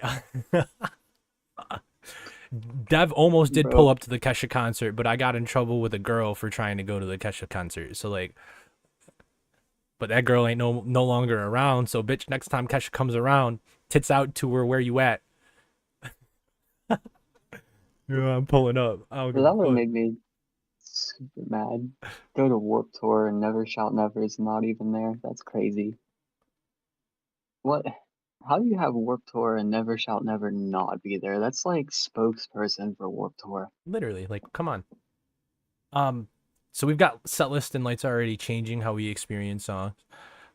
You can take the exact same track list and play it in flat white lighting, no pacing, no interactions or anything, and it turns the performance to mid. Like, literally, just imagine, bro. Like, imagine if there is no dimming of the lights in Nashville. I mean, we'd probably still be lit for Sewer and everything, but the mood changed when everything simmered down and got crazy, and everything changes when everything changes. But putting a little thought in sequencing into your sequencing, into the color of your lighting, into even where anything's placed on the stage, suddenly people will swear that it's the craziest show that they've seen just because of lighting changes. Not to sound corny, but it shifts the aura. It's like a mental thing. Exactly, bro. Like, imagine if it was just flat white lighting the whole time that Sewer was on stage in Nashville. Like that, there's no life to that. You know, the performance is just a performance. It's not something that the performance is just a show. It's not a performance. That's the best way to put it. Yeah, I see you lurking in chat, Nick. Shout out Labyrinth. Where is If he? y'all don't know who he is, shout out Labyrinth. He's Where, got music coming out. He keeps putting music out. Bro's going off. where is He's he? in Discord chat. Where is he? Where's my buddy? Where is he? Hi, Nick. He Miss you, bro. ain't been talking. He's being shy. Nah, you're Pookie good, Bear. G. Quit being shy, Pookie. You're good, G. I appreciate you even coming through and watching for a bit, bro. It's good to see your name again. Hope you've been well. Love you, bro. Shout out Labyrinth, Ava, JC, Anya, Aquafina, all the garden cord homies who are watching conversations in the sewer and participating in conversations of the sewer. My fucking co-host, the newest co-host. 1/4 of conversations in the sewer next to the homies Heber, Sil, and I, of course. So, you don't always have a big stage necessarily. Sometimes you have barely a stage at all, but you can still build a show in that space. When I'm specifically talking about these small venues that we go and see these shows in, I feel like the small venues are the rooms that the underground actually lives in. You know, like big stages are cool and everything, but these intimate shows are what makes the underground what they are. So when it comes to staging, how do you think that matters when you're in a tiny room? I'm talking like where the artist stands, where the DJ is, if there's a DJ, and whether they use the floor or the crowd, all of that. Like, how do you think staging matters when you're in an intimate venue? I feel like staging, in my opinion, doesn't necessarily play like a huge part necessarily. Now, take this for example, for the underground scene, a lot of us, we like to interact and we like to see our artists performing. We like to feel the energy that's coming off the crowd versus, say, an example of Youngboy. His production value, what goes into putting on a show, like just based off of the videos that I've seen from your timeline, bro, it's the amount of effort, time, and energy they put into everything is crazy. Like you can't deny that they don't work their asses off on that stuff. Mm-hmm. There's a reason why tickets are so expensive and why he charges you so much to go to one of his shows because he's putting his ass into it. Like he's not just like pen and paper, like this is what I'm gonna do, and then goes out tomorrow and does it. There's like a team behind it that plans all of the shit. Seriously, I cried. I cried at this. I went to Youngboy in Vegas last Sunday, y'all, and I've cried at shows before, but like he started performing Finest, and that's a song that like always hits me no matter what. It's a pretty recent song. If you don't listen to Youngboy, might not be your style or whatever, but like if this is a very emotional song and the lights dim down from he had green lights on and then they dimmed down a little bit and it was regular lighting and the green lights came back on, very soothing, bro. It wasn't like green because it's my gang, because his gang color is slime green, but it was like green because it's the mood. It's not like you know, when that happened and then the song started playing, I just couldn't resist to pull my phone out and record me singing every single word and everything, but literally at the end of it breaking down, and it's like I can't believe like I just had that moment where everything was perfect, everybody was singing it, you know, like that shit was crazy, bro. That shit was crazy. I had to elaborate on it because you talked about it. So we can go from Sorry, young. sorry, What's good? sorry, I was reading. Didn't mean to interrupt. No, what do you say? My apologies. What do you say? He said something like, it was a response to our last question. It's like a mental thing. It's a way to control anticipation. He said, think of lighting like a book. Low-key, it rises and falls with the climax and the actions of what's happening on stage. Not facts. True. It's important too. It's kind of like... Go ahead, Dev, my bad. It's important that it matches the actions on stage. Like, you can throw lights in there Right. that don't make sense and everything, but why have a strobe for a slow song like Demons in My Orbit? You know? Right. Like he's trying to blind somebody. Literally. Yeah. Think of it kind of like a movie too. Like the songs being like your scenes and the artist being the actor. Mhm. Like if you're not hitting those scenes perfect, then the movie's not going to be so great. Not You know what facts. I'm saying? 100%, bro. 100%. All right, 10%. So I've gone to DIY shows, like I said, and I've seen a lot of people do more with a 10-inch platform, a crappy strobe light, and a cheap fog machine from Spirit Halloween than some people do with full LED walls at a music hall in the middle of my inner city, like 504 when he came. But he didn't do nothing with the stage, you know? But I've seen people at DIY shows use all of the stage and move around the space, and then using crowd as a part of your stage, and then picking moments to step off of the stage into the crowd.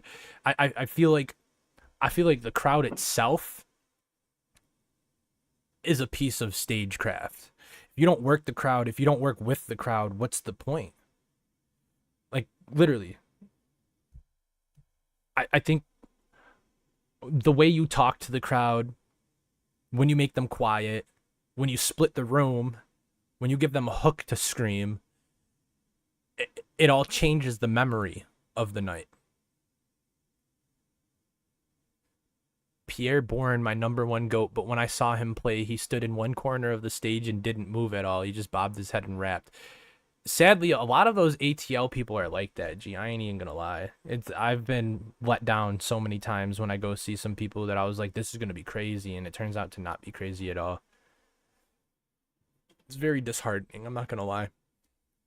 Yeah, they lack stage presence. Maybe because they don't care, maybe because they weren't trained to care on stage, but like,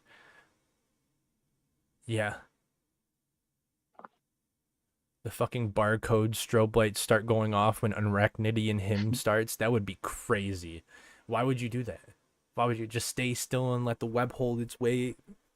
Bing, bing, bing, bing, bing, bing, bing, bing, bing. Like, that would hurt, bro. That would hurt. Yeah. We're going to be staying still on the ground season out, bro. It's going to be real easy for the arachnid to get us then. So, Aqua, what's Dev.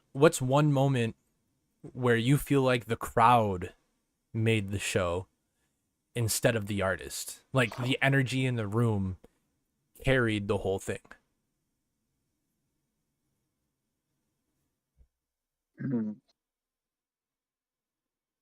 I think this is going to be Shinigami whenever he was playing his heavier stuff. I think he was playing Turmoil, but the mosh pit, like the pit that broke out as soon as that song started, like as soon as like he started screaming, it like you just saw it. It started as like two people starting a circle, and then it just turned into like a big school. Yeah. Like it looked like feeding frenzy in there. I wanted to get in that mosh pit so bad. That was insane, bro. I was genuinely insane because I wasn't expecting that, bro. Like, that was my first time seeing Sheeny, and I knew him from a couple like softer songs that Haley, the cheese god, if you ever see this, shout out to you. She sent me a list of Shinigami to see and look into before that show, and I was like, I don't really want to spoil it, so I listened to a couple, not all of them, and then I got there and I was like, yo, this dude's fucking insane.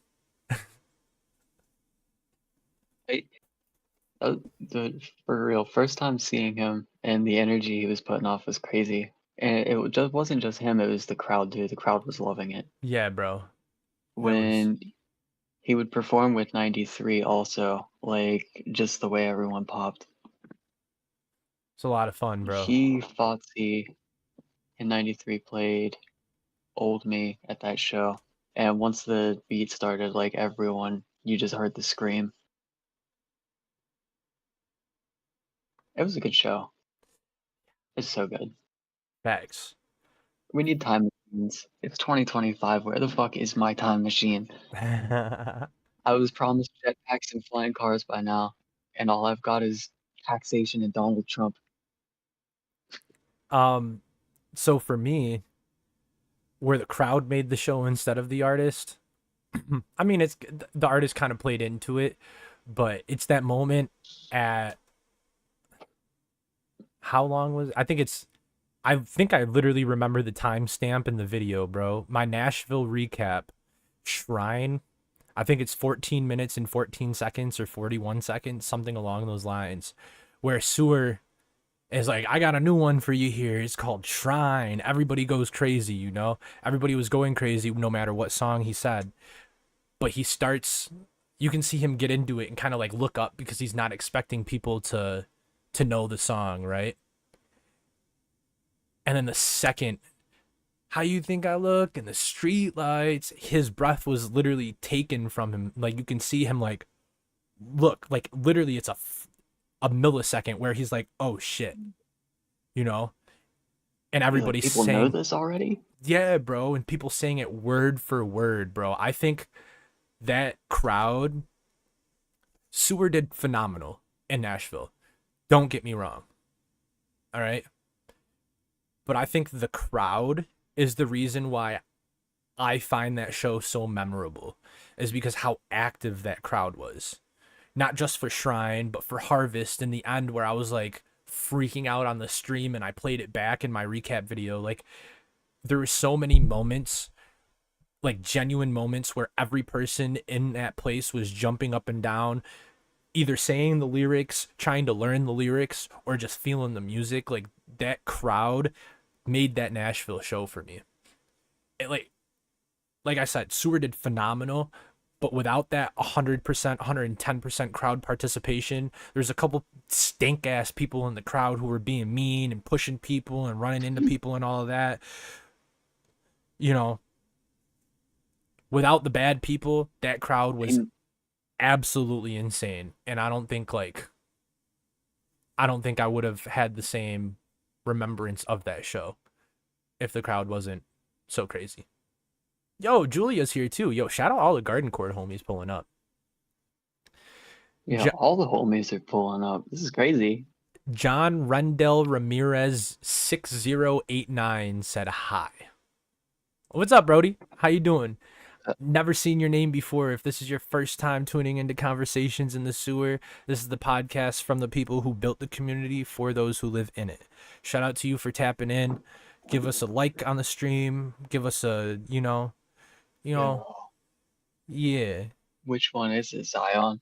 Is it the one you What sent? are you blessing us with? Is it the one you sent Aqua? He's got a couple, bro.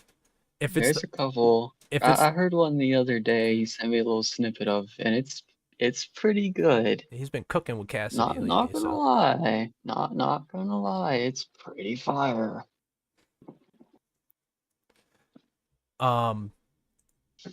so let's tie everything into this week's question of the week. Oh, I see a question. Is Sewer gonna be a guest on here at some point? I hope. That would go so crazy. That would be insane. Not until the time's right. You can't necessarily know when timing's correct to bring a guest like that on. I didn't want to bring him on. I wanted to make it special, The one time that I bring him on, it's not just going to be one time, hopefully, but I don't want that to be like the alls, this ends here type thing. I want to build I want to build the foundation. I want to do something that has his participation without him necessarily coming onto the show. And then finally ask him like, "Yo, dude, like, you ready for an hour interview?" type thing. It's a goal, but I'm also not pushing for it, cuz my whole goal with this podcast is to make it cool to talk about your favorite music again. Whether it's Garden, Sewerperson, Kennedy, anybody in this corner of the scene, I just want it to be cool to talk about your favorite music for an hour and a half, 2 hours, however long the episodes are every week. And I want to give everybody that platform that makes them feel cool to talk about it, because there's a lot of people who enjoy this music who are afraid to dive into how it makes them feel. And I want people There's to a lot of people out there that don't speak up. Yeah, bro. I want people to be able to feel like, "Oh, Dev, you said this a couple weeks ago and I want to build on that. Send me a voice message as a submission and I'll play it back." Like, every person who has an idea, every person who wants to say something on the stream, my goal is to give you that opportunity to say it, or send me the message and I'll play it. Like, I'm not being selfish. I don't want this just to be me. I'm not going to get to the point where I monetize and throw 1,000 sponsors into the video. This is not commercialized. This is not polished, really. Like, yeah, I plan, I write scripts, all of that. I don't stick to the scripts. It's very rare I stick to my script. I don't try to overpack this with crazy guests and surprises and all of that. It's a very real, down to earth. There's going to be podcasts where I'm only on for 45 minutes to ask y'all how you did this, how you did the last week, and go over the question of the weeks. Like, in the future, there is going to be episodes where it's literally just a check-in, bro. Like, this isn't supposed to be something that's for the show to get views, all of that. I'm completely satisfied with 160 views by the time my next like, on average we get 160 views on the streams every week. By the time we go live the next week, it's usually at 160 views. I am completely satisfied with that. I'm satisfied if that number halves. I'm satisfied having 11 viewers in the chat, 60 viewers in the chat, like before the You Go All Wait listening party. Like, I'm so satisfied with any engagement, 1 message, 100 messages. I don't care. This is for y'all. Deadass. It's as much for me as it is for y'all. I have something to look forward every week. I have something to work towards every week, especially now in a time where I really need something to look forward to and work towards every week and keep my mind rolling. That's why I'm doing this. Y'all have something to look forward every single week. Come into the chat, drop something stupid, drop a full analysis while me and Heber are doing one like Sil did. That's how we conned him into becoming one of the co-hosts. Be active in the chat every week and give me ideas on the sidelines like Aqua did to become a co-host. Like, just get involved, bro. Every single one of you, get involved. There is enough room on this platform for everybody. Seriously. I love every single one of you. I love everybody in the scene who has done a podcast, who is doing a podcast. Spooky Gang, Mel Maj, you guys, I look at you as huge inspirations. I look at everybody in the chat right now as inspirations. I look at the 3 people in my group chat for Conversations in the Sewer, Heber, Sil, and Aqua as inspirations to keep this going, bro.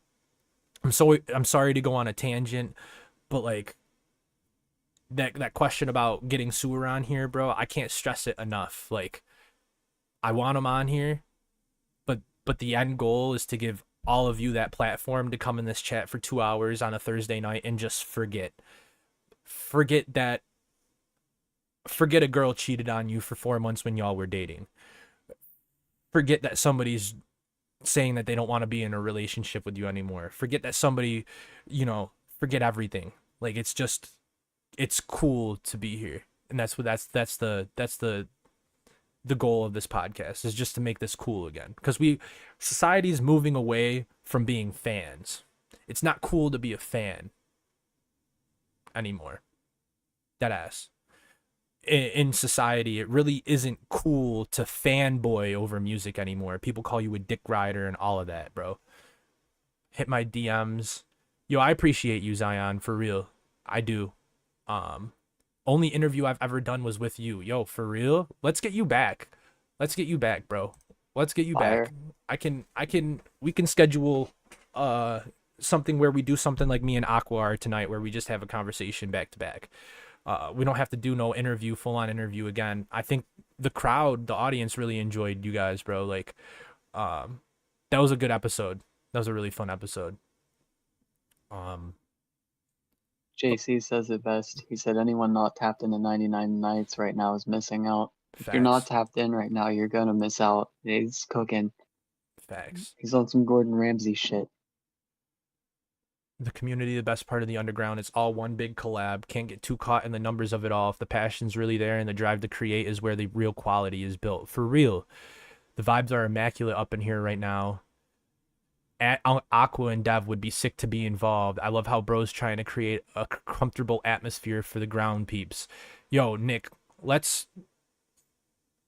we can get you on here sometime, bro. That's not even a question, bro. We just got to figure out. I have the next 4 episodes already booked, and we got a crazy lineup for December for y'all. I ain't even gonna lie.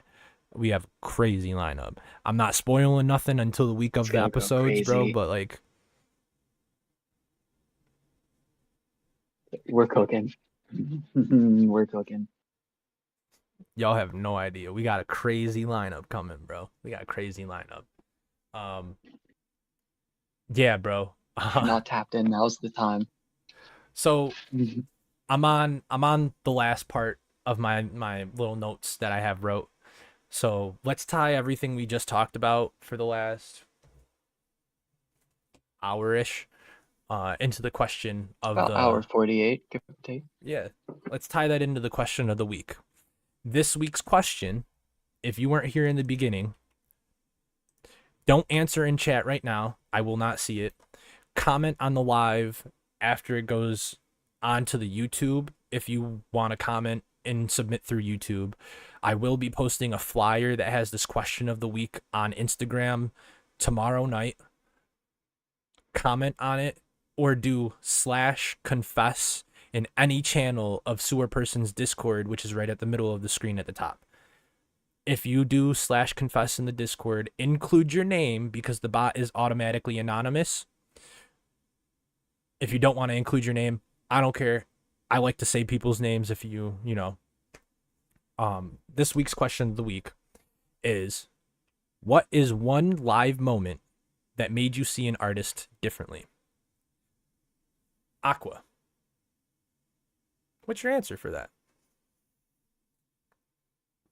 I actually sent you a clip of it, and I talked about it a little bit ago earlier.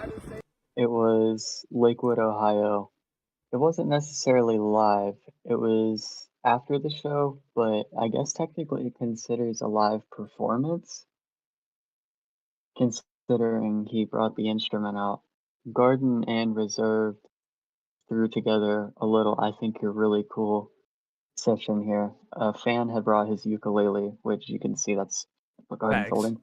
And Reserved is the capo necessarily, like he's the one holding it there so he can play the right notes. Facts. It was cool. It was like, this is what made this show. For everyone that was like standing outside in the cold, they didn't have to do this for us, but they did anyways. Yeah. You can hear in the background too something that's crazy. Kennedy is skateboarding. This dude brought his skateboard. And he's like, "Yo, can you do some tricks?" And Kennedy's like, "Let me see that skateboard." And bro's skateboarding in boots and then socks. It's funny. Crazy. Yo, It before was I a good show. before I play this, Jess said, "I'm sorry for the stupid question." You didn't ask no stupid question. I just wanted, when I get passionate like that, I'm not angry. I just wanted it to make it clear to all of the viewers and anybody who's going to watch this afterwards, like, yes, he will be here sometime, but we're building the platform that he deserves before he comes here, you know? I'm not gonna throw him on here when we have 15 viewers for the live. Like, that's just not, you know, it's gonna take some time before we get him on here. And I'm not somebody who wants 100 viewers necessarily every time, because I'm gonna get nervous, bro. I'm gonna get nervous when there's that many people watching. But I think Buddy deserves a lot more than what we can give him right now. If I bring him on as an interview, I want it to be something where I'll be able to push it to people who don't know him, whereas everybody who watches this already knows him, you know. I'm gonna play this video now though that Aqua sent me earlier. This was his moment, one live moment that made him see an artist differently. This is fire, by the way.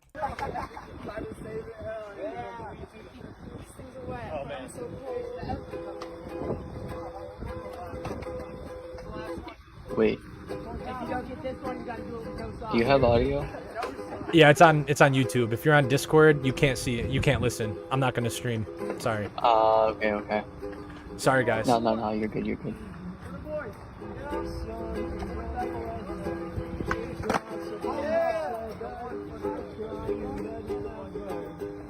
I'm gonna pop my other headset on.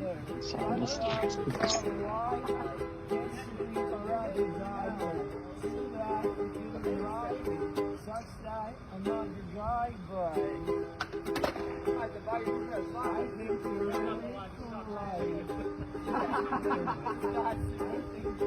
know that shit hurts.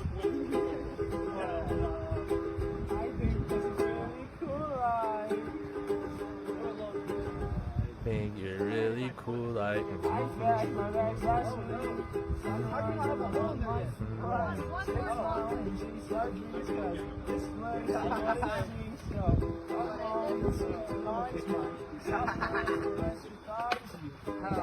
Hey man, it was a pleasure.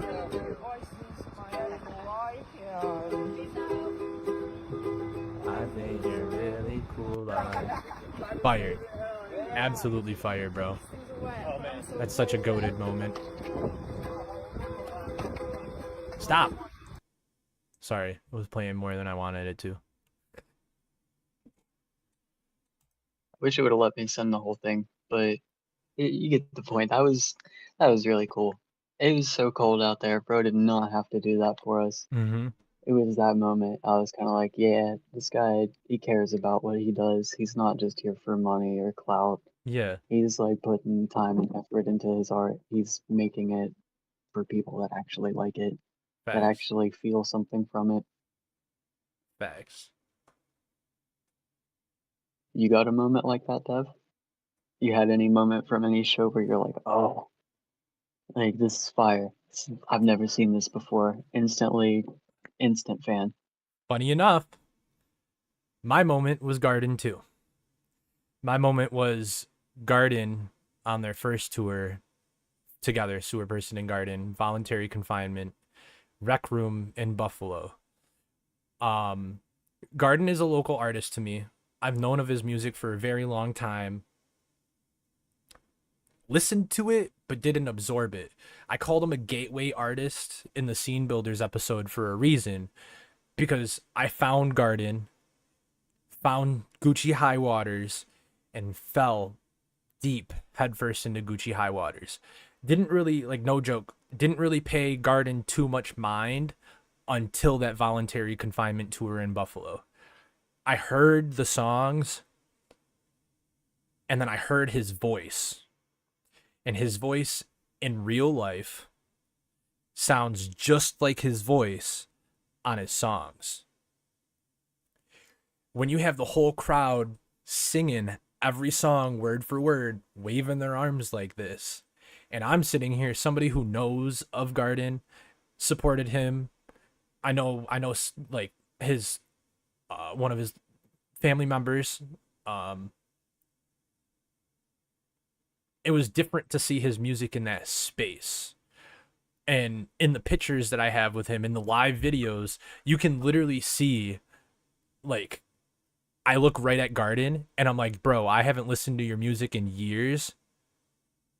but I absolutely love you now. Like literally, I looked him dead in his eyes, and I was like, bro, I haven't listened to you in years, but this just made me a fan again. And you can see him like, yo, thank you so much, and hug me. Like I literally, I'll find the live photo at some point for the stream. I will literally show you that whole interaction. You can see me saying like I haven't. You can see it, and him like touching his heart and being like, and embracing me. That Buffalo show changed everything about how I listen to Garden's music, because before, you know, I'd listen to All Right and be like, but like, no, there's a real feeling that goes into that. It really, it really moves you to see somebody who you listen to through headphones and then see them in real life, and they sound the exact same. It was so shocking to me, bro. I still can't wrap my head around how is his voice so crisp on the microphone with all the effects and everything. If there's even effects on it, I don't even think dude uses auto-tune that much, bro. Like, how is dude's voice so raw and sounding so good on the recordings and sounding so amazing in real life too? Like in that, I think, your really cool video, bro. Like, it sounded great. There's no acoustics. There's the ukulele and a skateboard in the background, and it still sounded great. How does that happen? So my moment Just raw was Buffalo. talent, bro. My moment was Buffalo because I experienced his raw talent. I liked his music already, but that night changed who I thought he personally was. He's more human and more real because it wasn't vocal layering and everything that made him sound like that. No, that's him, bro. Like, that's him. So chat, what's your version of a moment? Drop a comment on the live after it gets posted to YouTube. Drop a /confess in the Sewerperson Discord that's in the middle of the screen up here. Drop a comment on the Instagram tomorrow night when I post the flyer. Did seeing this artist live, whatever artist it is, it doesn't have to be Sewer, Garden, anything, did that change how you heard their old stuff? Did you go back to their old catalog with new context? And would you see them again based off of that moment? Those are 3 things to think about while you're submitting your answer for the question of the week. Sam, I'm not exactly sure if you can send clips and photos in the /confess. If you cannot, send them to @convos in the sewer on Instagram. Tell me that you sent them there. Swear to God, I got you. Amarani, shout out to you for joining. This Yap Sesh is about Stagecraft and the elements that Aqua and I feel go into a live performer setting the stage for a live show. We're kind of at the tail end of it. You just missed the question of the week. So, one more time for anybody. What's one live moment that made you see an artist differently? 3 things to think about while you submit your answers for that. Did that change how you heard their old stuff? Did you go back to their old catalog with new context? And would you see them again based off of that moment? You can answer all 3 of those questions if you want, or you can just answer the main question. Just submit. We had a lot. We had 13 submissions this week, y'all. Let's keep that rolling. Let's keep that going, bro. Yeah. Sorry to interrupt. Scion, are you still in here?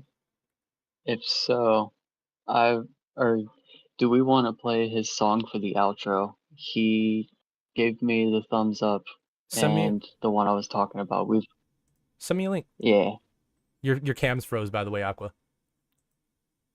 Yeah, it's because it sent me to SoundCloud. My fault. Oh, okay, no, you're good. You're good. Yeah, send me a link. No.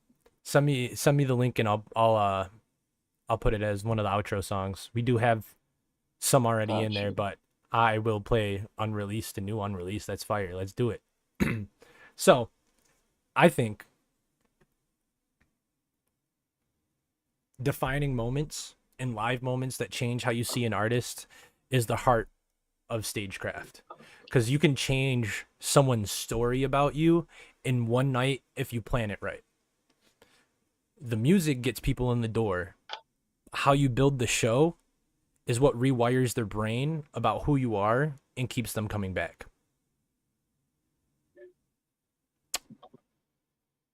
So, we've hit set lists, lights, staging, and touched on live moments that flip your whole perception of an artist. If you're an artist listening to this, I hope the takeaway for you isn't buy more gear, isn't I need professionals. Think about your set list like a story. Use whatever lighting and space you have and use it on purpose, with purpose. And build at least 1 or 2 moments in that night in your set that people will talk about later. Bring a fan on stage. Jump into the crowd with your microphone. Start dancing. Do something different. Give people something to talk about. Aqua, if you had to give one piece of advice to artists about stagecraft who might be watching this podcast either live now or after the VOD's posted on YouTube, not concerning their mix, not concerning their clout, just the show, what would your piece of advice be to somebody who's trying to throw a well-built show to remember? Tap in with your crowd. Your crowd can tell you a lot. Like, I'm not saying you have to listen to everything they say, because at the end of the day, you're the artist. You know what's best for your craft. But your crowd can help you in so many different directions. For one, it's your fan base. And for people that don't know about you yet, it's potential fan base. So if you're coming into it like, oh, I don't care, this is just a quick buck for me, people notice that type of stuff.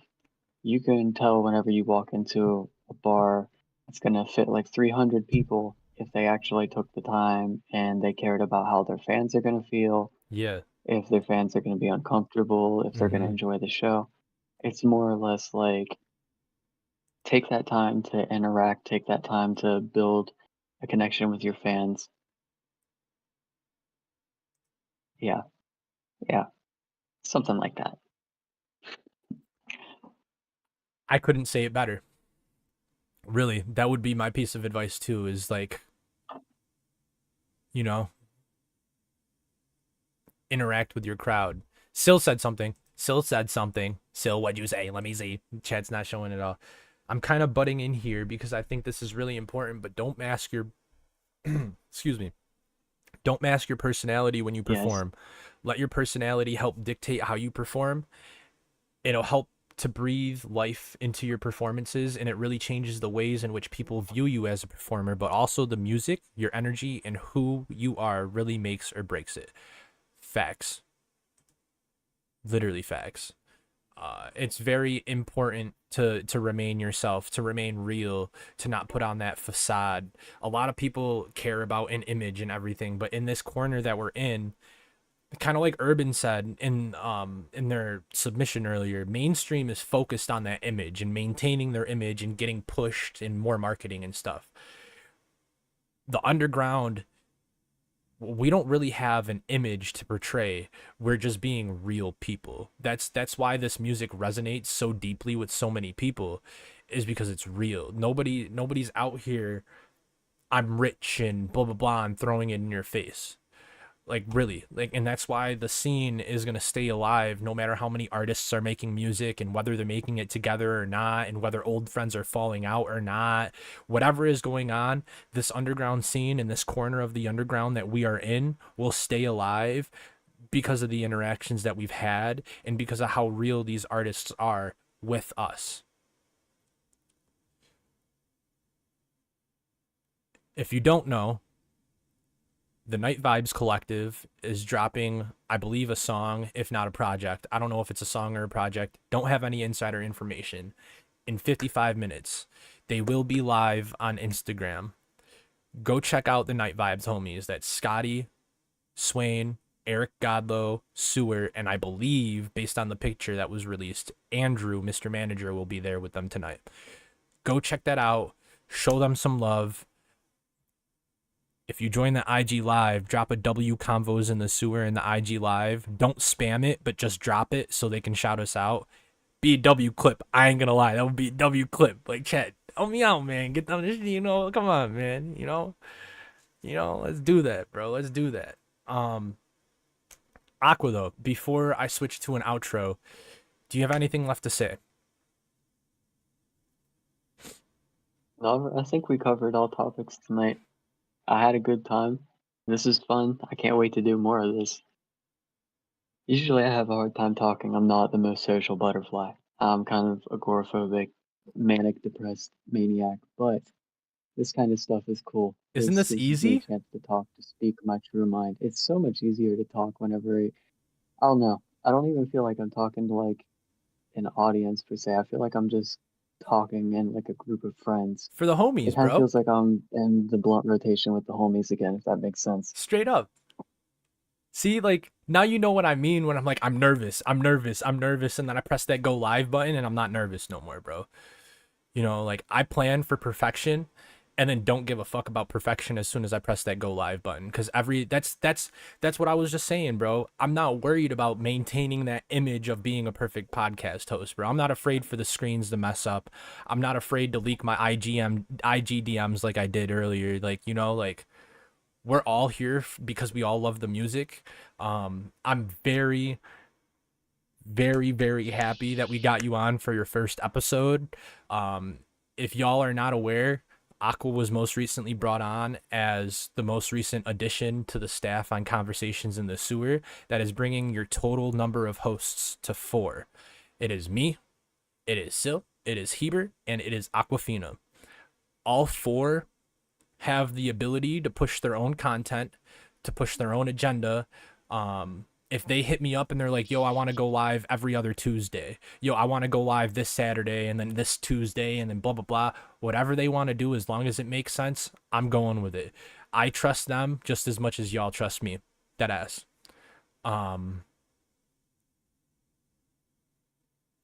Aqua, we got to smile.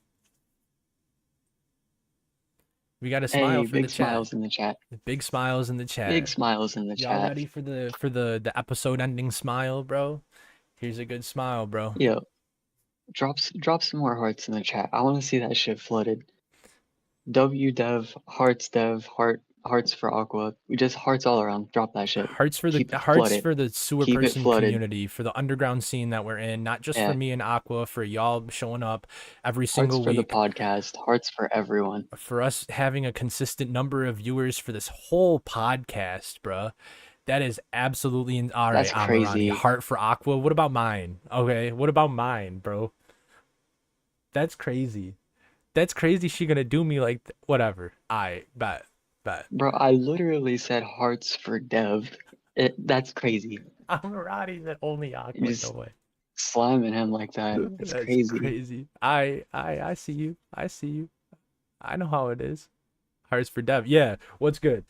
I'm Ronnie. You don't got me. I know my community got me. What's good? All right. Yeah. Like Sil said, run the smile. He's ready to screenshot.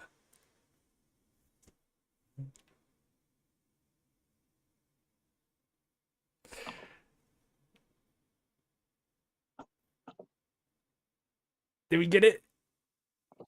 Did we get it? Did we get it? All right. All right. So, this was episode 19 of Conversations in the Sewer. This is the podcast from the people who built the community for those who live in it. We all enjoy this music. There is no reason for anybody to come in here and not be able to drop a chat and say, this affects me like this, or anything along those lines. Let's get involved, guys. We have a great question of the week. As a reminder, week 19's question of the week is, what's one live moment that made you see an artist differently? If you have live moments, a video, send them to me on the Conversations in the Sewer Instagram that's at the right of the top of the screen. Drop a Discord confession / confess in any channel of the Sewerperson Discord that's in the middle at the top. If you do / confess, include your name if you want your name said. Drop a comment on the YouTube VOD after the VOD goes live. As soon as I press this end broadcast button, the video is going to be posted, and comment your answer on that if that's how you want to do. Get involved. Whatever you use, we'll be reading them. If you saw the schedule in the beginning of the episode, we are off for Thanksgiving. I do not have any content planned to drop on Thanksgiving, just like I do not have any content planned to drop on Christmas.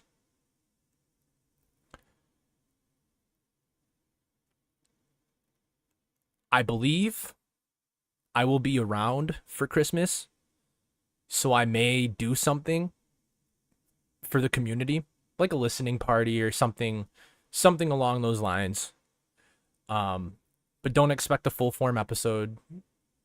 Don't expect none of that. I want everybody to enjoy their time with their families if they have families that they celebrate Christmas and Thanksgiving with. If you don't celebrate with your family on Christmas, I'm not promising you, but I can almost bet that by 8 o'clock Eastern time on Christmas night, I will do a listening party. I for some reason, I have a feeling that I'm going to want to do a listening party on Christmas for some reason. So let's do it. Fuck it. Let's do it. Conversations in the Sewer listening party on Christmas. I'm dubbing it now. Fuck it. 8 p.m. EST Christmas night. There will be a Conversations in the Sewer. Let's do it, bro. Let's do it. Why not, bro? Why not? You know, It's gonna be fire. It's gonna be fun. Send me artists that you want to see on the playlist. It's not just gonna be Sewerperson. We can send Sewerperson, Garden, Kennedy, 93 Feet of Smoke, Fat C, anybody, bro. Anybody in the scene, anything, bro. Literally. Even if you don't celebrate Christmas, if that's not something you do, tune in. Let's have fun, bro. That time of year, no matter what, I always look at it as a time to just be with people that you love. So yeah, my gift to y'all this year is going to be a listening party. So, and just so everybody knows, I don't know if I want to announce it in the Discord necessarily. I think I just want to keep it a podcast thing. I'm not going to lie. It'd be cool and all that, but like, yeah.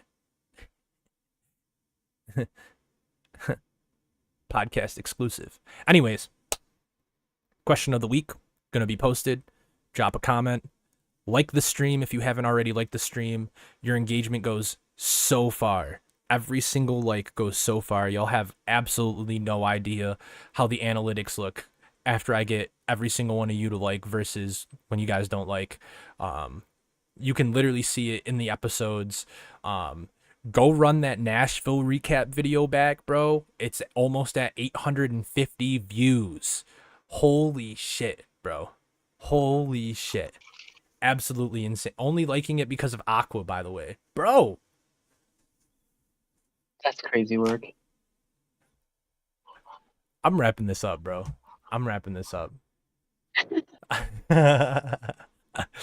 I sincerely appreciate every single one of you for coming through tonight.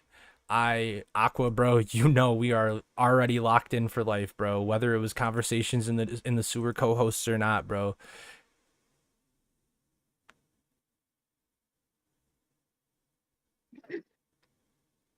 What? What did I just see, bro? What the fuck did I just... Buddy just said I have a gun. That's crazy. So, this was episode 19, Conversations in the Sewer. I have 4 songs to play at the end here. Shout out 99 Nights for sending an unreleased. All right?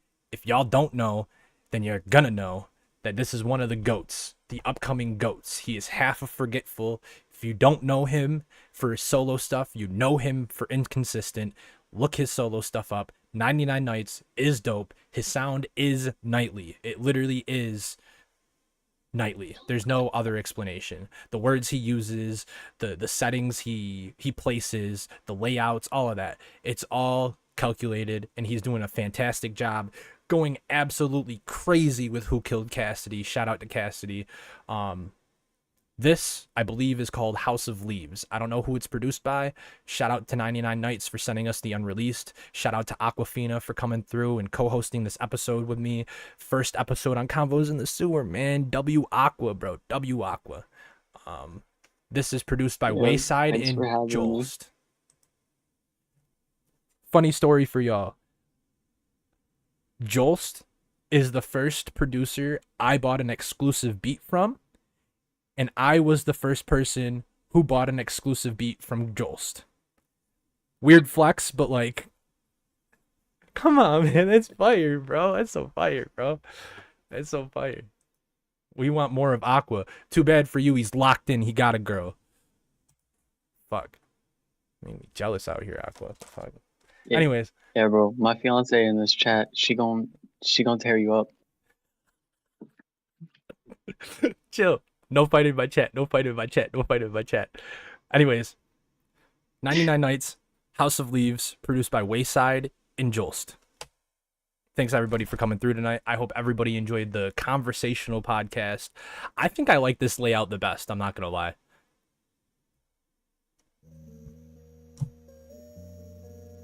Ooh, already, bro. Look at this. Yes, sir. Already, bro. She said true, bro. It's crazy. God forbid I want to be a fan. You're good, G. Yo. No, it's all love. Just be respectful.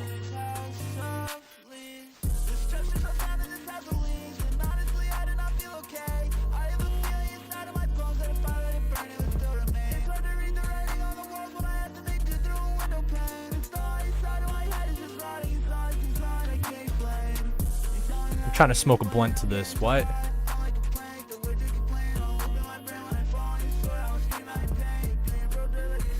Consistent, bro.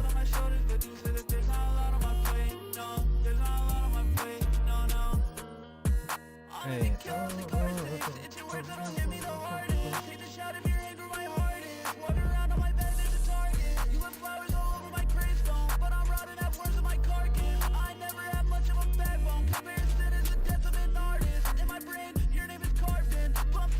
In my brain, your name is carved in. That ass, bro.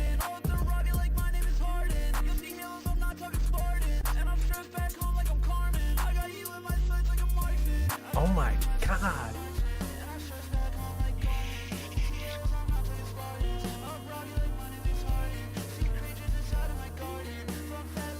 I love the beats that transition like this super raw drums.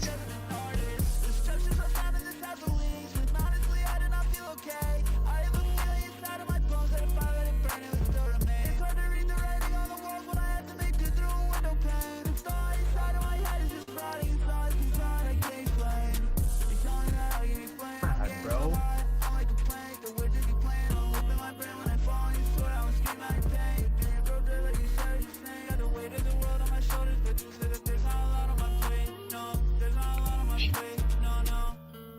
Zion, that's my favorite one, bro. That's my Bro. This songwriting is just getting better and better and better. That's my favorite one, bro. Wow. There's not a lot on my plate. No, there's not a lot on my plate. God damn. Don't change that link, bro. I'm trying to fire. I'm trying to listen to that while I drive to work tomorrow. Don't change that link. Yo, that was fire, Dude, bro. The night that he sent me the clip of that, Dev, I'm not shitting you. I listened to it like 10 or 11 times straight at work. Yeah. That's crazy. That beat is just too fire. I might have to get EP on is the gonna be so Zion, good. Zion song analysis. Bro, if you want to do 99 Nights song breakdowns, go right for it, bro. I swear to God. I swear to God. Dude, Zion would love that. Still do it. Still just do it. Bro, we got time. So we were talking earlier. We both have nothing but time now, bro. Let's do it, bro. Fuck. Zion, we need send your lyrics. Send all your lyrics to Sil. He's the king. Let's do it, bro. Let's run it up, bro. See, this is what it's all about. This is exactly what it's all about. The community has spoken. One, Christmas party. We're gonna have a Christmas party, the listening party. Two, people want 99 Nights Breakdown. Like, come on, bro. Come on. Like, come on. Make a GC on Discord. I will Christmas for sure. party by Sewerperson? What? Oh, Zion, are you still in dev server, the test server for the podcast? Yeah, you're still here on the Ziggle. Yeah, throw it in there. All the guests and everything are the only people who have access to that chat. So throw whatever in there because everybody's in there. We're heard, bro. Let's go. I'm excited. I'm so excited, bro. That's sick. Did I just get kicked? Did I just get kicked from the stage? Bro, I just got kicked from my own stage, bro. Did I just get kicked from my own stage, bro? Damn. Are y'all here? Was that just me?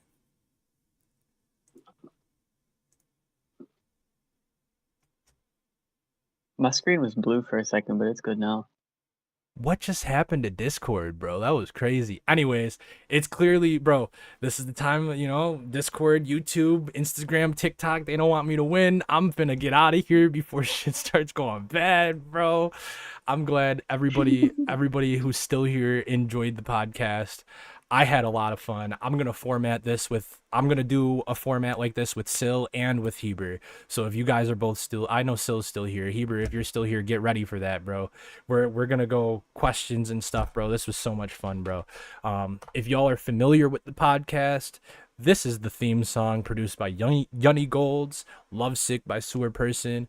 I have 2 more songs to play after this. I am not going to be on the stream much longer. I'm tired and YouTube does not want us to win. I love every single one of you. Question of the week is going to go live on Instagram tomorrow. I will post the flyer. Answer those. I want at least 13 answers for next week like we had this week. Not next week, 2 weeks from now. The next episode, episode 20, will be announced Black Friday, maybe Saturday. I have to make sure that the dates are going to work. It is an interview. I will tell you right now, the next episode that I'm trying to get finalized is an interview and is, after tonight, a substantial interview. Let's get this going. And I hope saying that, buddy, I hope you're watching right now, so I just put pressure on you. Let's get this. This is the theme song, Lovesick. Love y'all. Let's jam out before we end. Let's jam out, bro.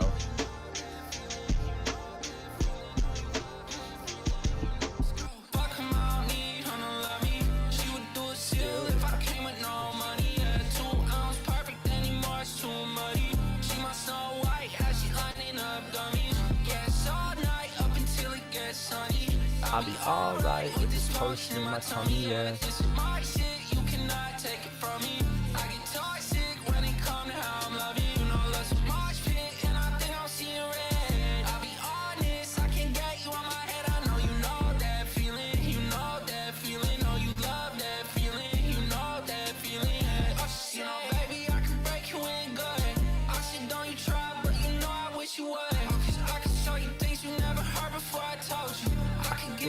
Just a dream that I told you. I'm back in my place with a vibe on a climb. Take you to the 6 side, get you on live. Girl, if you on my side, I'll show you the bright side. Miami a hot time, we just died. I can't wait to fuck ya, I can't wait to crush ya. Let me roll this blunt up, then we go die. Take me as I am, cause I can't be no one else. Where was everybody when I needed me some help? Fuck it all, I can do this shit myself. Drugs that I can finish by myself. That's where it go. But you just like be the one I lean on. Come through tonight and be the one I sweet on. I would've waited forever for you. Come on. I do whatever you wanted me to do. And I can hear it with my head like.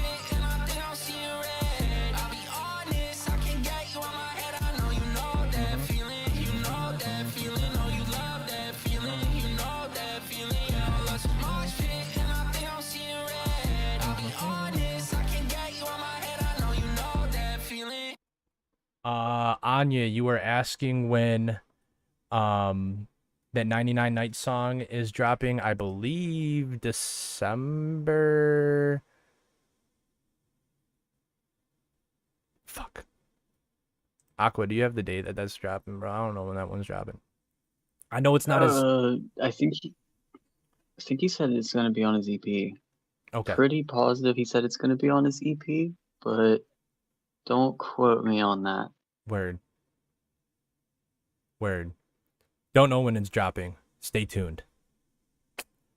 This next song I'm playing is a pretty new one too. It's called Winter of '06, produced by Eric Godlow by Sewerperson. Another very, very good song. Very good song. I have one more after this. Once again, I appreciate everybody coming out. If it's your first time, if it's your 19th time, I don't care. I appreciate everybody chatting. It seems like everybody enjoyed themselves tonight, and that's exactly why I do this. There's a fly flying around my room, and it's driving me crazy. Somebody, Look at his ass. bro, Amarani said, Jesus ass right she now. said a flea just flew out of your head. It's not a fucking flea. It's a fly, bro. All right. I live in the trenches, bro. Like, come on, be for real. It's not no fucking. I'm real about it. If it was a flea, I'd tell you too. I'd be itching. Don't play with me. All right. Bro, Winter of '06, produced by Eric Godlow. what is with the beat tonight? Why is beefing with you, bro? What'd you do? It was both as crazy, bro. Leave me alone. Yes,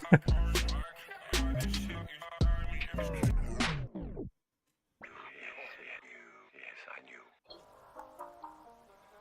I knew there'd be a fire. Yeah. And I knew it would happen this Yeah. afternoon at 2 o'clock. Yeah. What Yeah. I didn't know, Yeah. know that I would cause it. Yeah. I should have done. How many people I try to become, I've been stuffing inside of my body. Some of them pieces of shit will problem. I keep so many in here to army. If they could hurry, they probably harm me. Already on purse, they mostly cars. So I can't hide this shit inside me. It's keep all straight out my body. Animal message for the lobby. I can't spell this band, they got me. Fuck, feeling bad skin is my hobby. I pull the skin from my pinky to palm. So I just promise, here is a quant. 80 BP on my heart and calm. I killed a man in the winter of '06. And I've been wearing the same clothes since. It's so hard to lie now. I knew someone find out. I kept all the things in. I dressed up in playouts. And I should wear that body. It's my only friend now. He's got strong opinions. Ones I aim to shut out. When the smell is fucked up and my name is trialed, I'll just blow his skull back and wear him a while. This bloody fill the eye holes. I so out of style. I just fit my feet in his feet. Now I wear a smile. What do you do all night? Well, I'm up at work. You sit back, tongue-tied, trying to find a word. Trying to ask me why exactly I'm not home at dusk. Girl, just ask me. Such 10 years just carrying on for us. How many people I try to become, I'm shoving inside of my body. Some of them pieces of shit well proud. I got so many in here, it's an army. If they could hurry, they probably harm me. Already on purpose, emotionally caught. I just keep all this shit inside me. It's keep all straight on my body. Yeah. Tough love. Tough luck. Tough love. I'm not gonna cap. The song I originally was gonna use for an outro is not gonna be the outro. I'm playing that Kennedy song back one more time. Run it back. I'm running it back, bro. That Kennedy song is way too good. Way too good. I'm also gonna switch to the ending screen. So enjoy this 2-minute and 22-second song by Kennedy XOXO. The Birds Don't Sing, They Scream in Pain, produced by Noah Thomas. If you enjoyed the podcast tonight, we're live almost every single Thursday besides the holidays at 9 p.m. Eastern Time on YouTube at this link, at Convos in the Sewer. You can find us on every single social media at Convos in the Sewer. I haven't posted on TikTok, even though I said I would. You can find us there too. Let's run it up, man. Let's run it up. I posted on Twitter that if you watch my podcast, I love you for real, because I give everything that's left in my heart into the podcast, and I truly mean that. And y'all give me something to look forward to every week. Y'all keep me grounded when I go live. Y'all are my family. When I'm not live, y'all are my family. I appreciate y'all. Stay safe. Fucking protect your energy, bro. Protect your energy, guys. Be careful who you give your hearts to in these worlds, bro. Deadass. Be safe. Drink water. Yeah. Enjoy your time with your family if you celebrate Thanksgiving. If you don't, I'll be in the chat somewhere around. You know, we're out here, bro. We're out here. The birds don't Yeah. sing. They scream Times in are, pain. What'd you say, bro? times are tough right now, bro. Mhm. For everyone listening. Like, even, sounds corny, but even just a little message to your homies, to your family, to anyone you Mhm. consider close, just take the 5 seconds, bro. I promise you'll feel so much better. Just reaching out and talking to someone. Message your homies. Check in on your people. Especially around this World's time of kind of year. rough right now. Yeah, Especially facts. around this World time of year. is kind of rough right now. People are going through it. Just check in. Sorry to get so heartfelt at the end of the episode, bro, but like, y'all are saving my life. Can't put it any different. Love y'all. Enjoy this last song. Aquafina will be back as a co-host, as an interviewer. He will be back. You'll be seeing him. Let's go. W podcast, W episode, W Thursday night, W 2.5 hour stream, W chat, W everybody who's here. I love every single one of you. Let's get gone. I'm tired, and let's do this, bro. I hope everybody has a good night.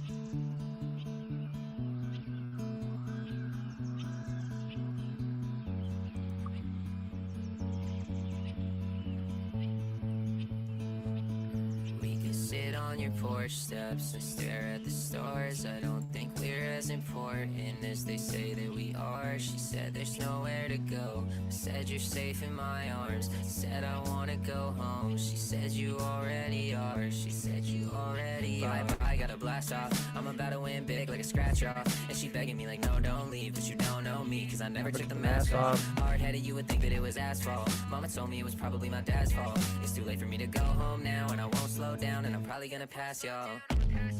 Sorry you couldn't be like me, but I think we're cut from a different cloth. I know it's hard trying to cover that heart on your sleeve, cause they're trying to rip it off. Yo, Hail Mary, I'ma pick it off. Ain't no game 7, bitch, I never lost. I'm not too big on revenge, but I swear that I'll do it the best that you ever saw. Nobody knows me, I smoke gas to the face by the OZ. You put that knife in my back, and I wear that shit proud like a trophy. You like to put on an act. Okay. If you really love me, then show me. My brother's pouring up act.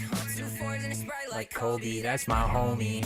You should be careful, I'm sick in the head and I'm known to go crazy when backed in the corner. You should be scared of me, I'm seeing red and it's not getting better. Your love is like torture. I always put everyone before myself, cause I got my priorities all out of order. That's not the person I knew, and I know that she'll hurt me, so I gotta do it before her. I gotta do it before her. Nothing that you do could fix me. Shoot like I play for the Warriors. If you run up, then that boy is history. I feel the days getting shorter. I feel the love when you kiss me. But something tells me if I died right now, then there's no one out there who would miss me. I'm gonna tell you I'm fine right now, cause you hate when I Have a good tell night, you the fam. truth. Thanks for coming. Baby, Thanks for I'm tuning barely into the alive stream. right now. What the hell do you want me to do? I got my head in the sky and my feet on the ground. Love and y'all. I'm not gonna move. I try to follow the street lights home, and somehow it just led me to you. Rotting away, causes a lot of misery, We are. but it is the same misery that it's all around us. The trees here are in misery and the birds are in misery. I don't think they sing, they just screech in pain. This was episode 19 of Conversations in the Sewer. Podcast from the people who built the community, for those who live in it. If you enjoyed, like, subscribe. We're live every Thursday, 9 p.m. EST. YouTube.com/@convosinthesewer. @convosinthesewer on Instagram. Discord.gg/sewerperson. Find us wherever it matters. Have a good night. Bye, YouTube.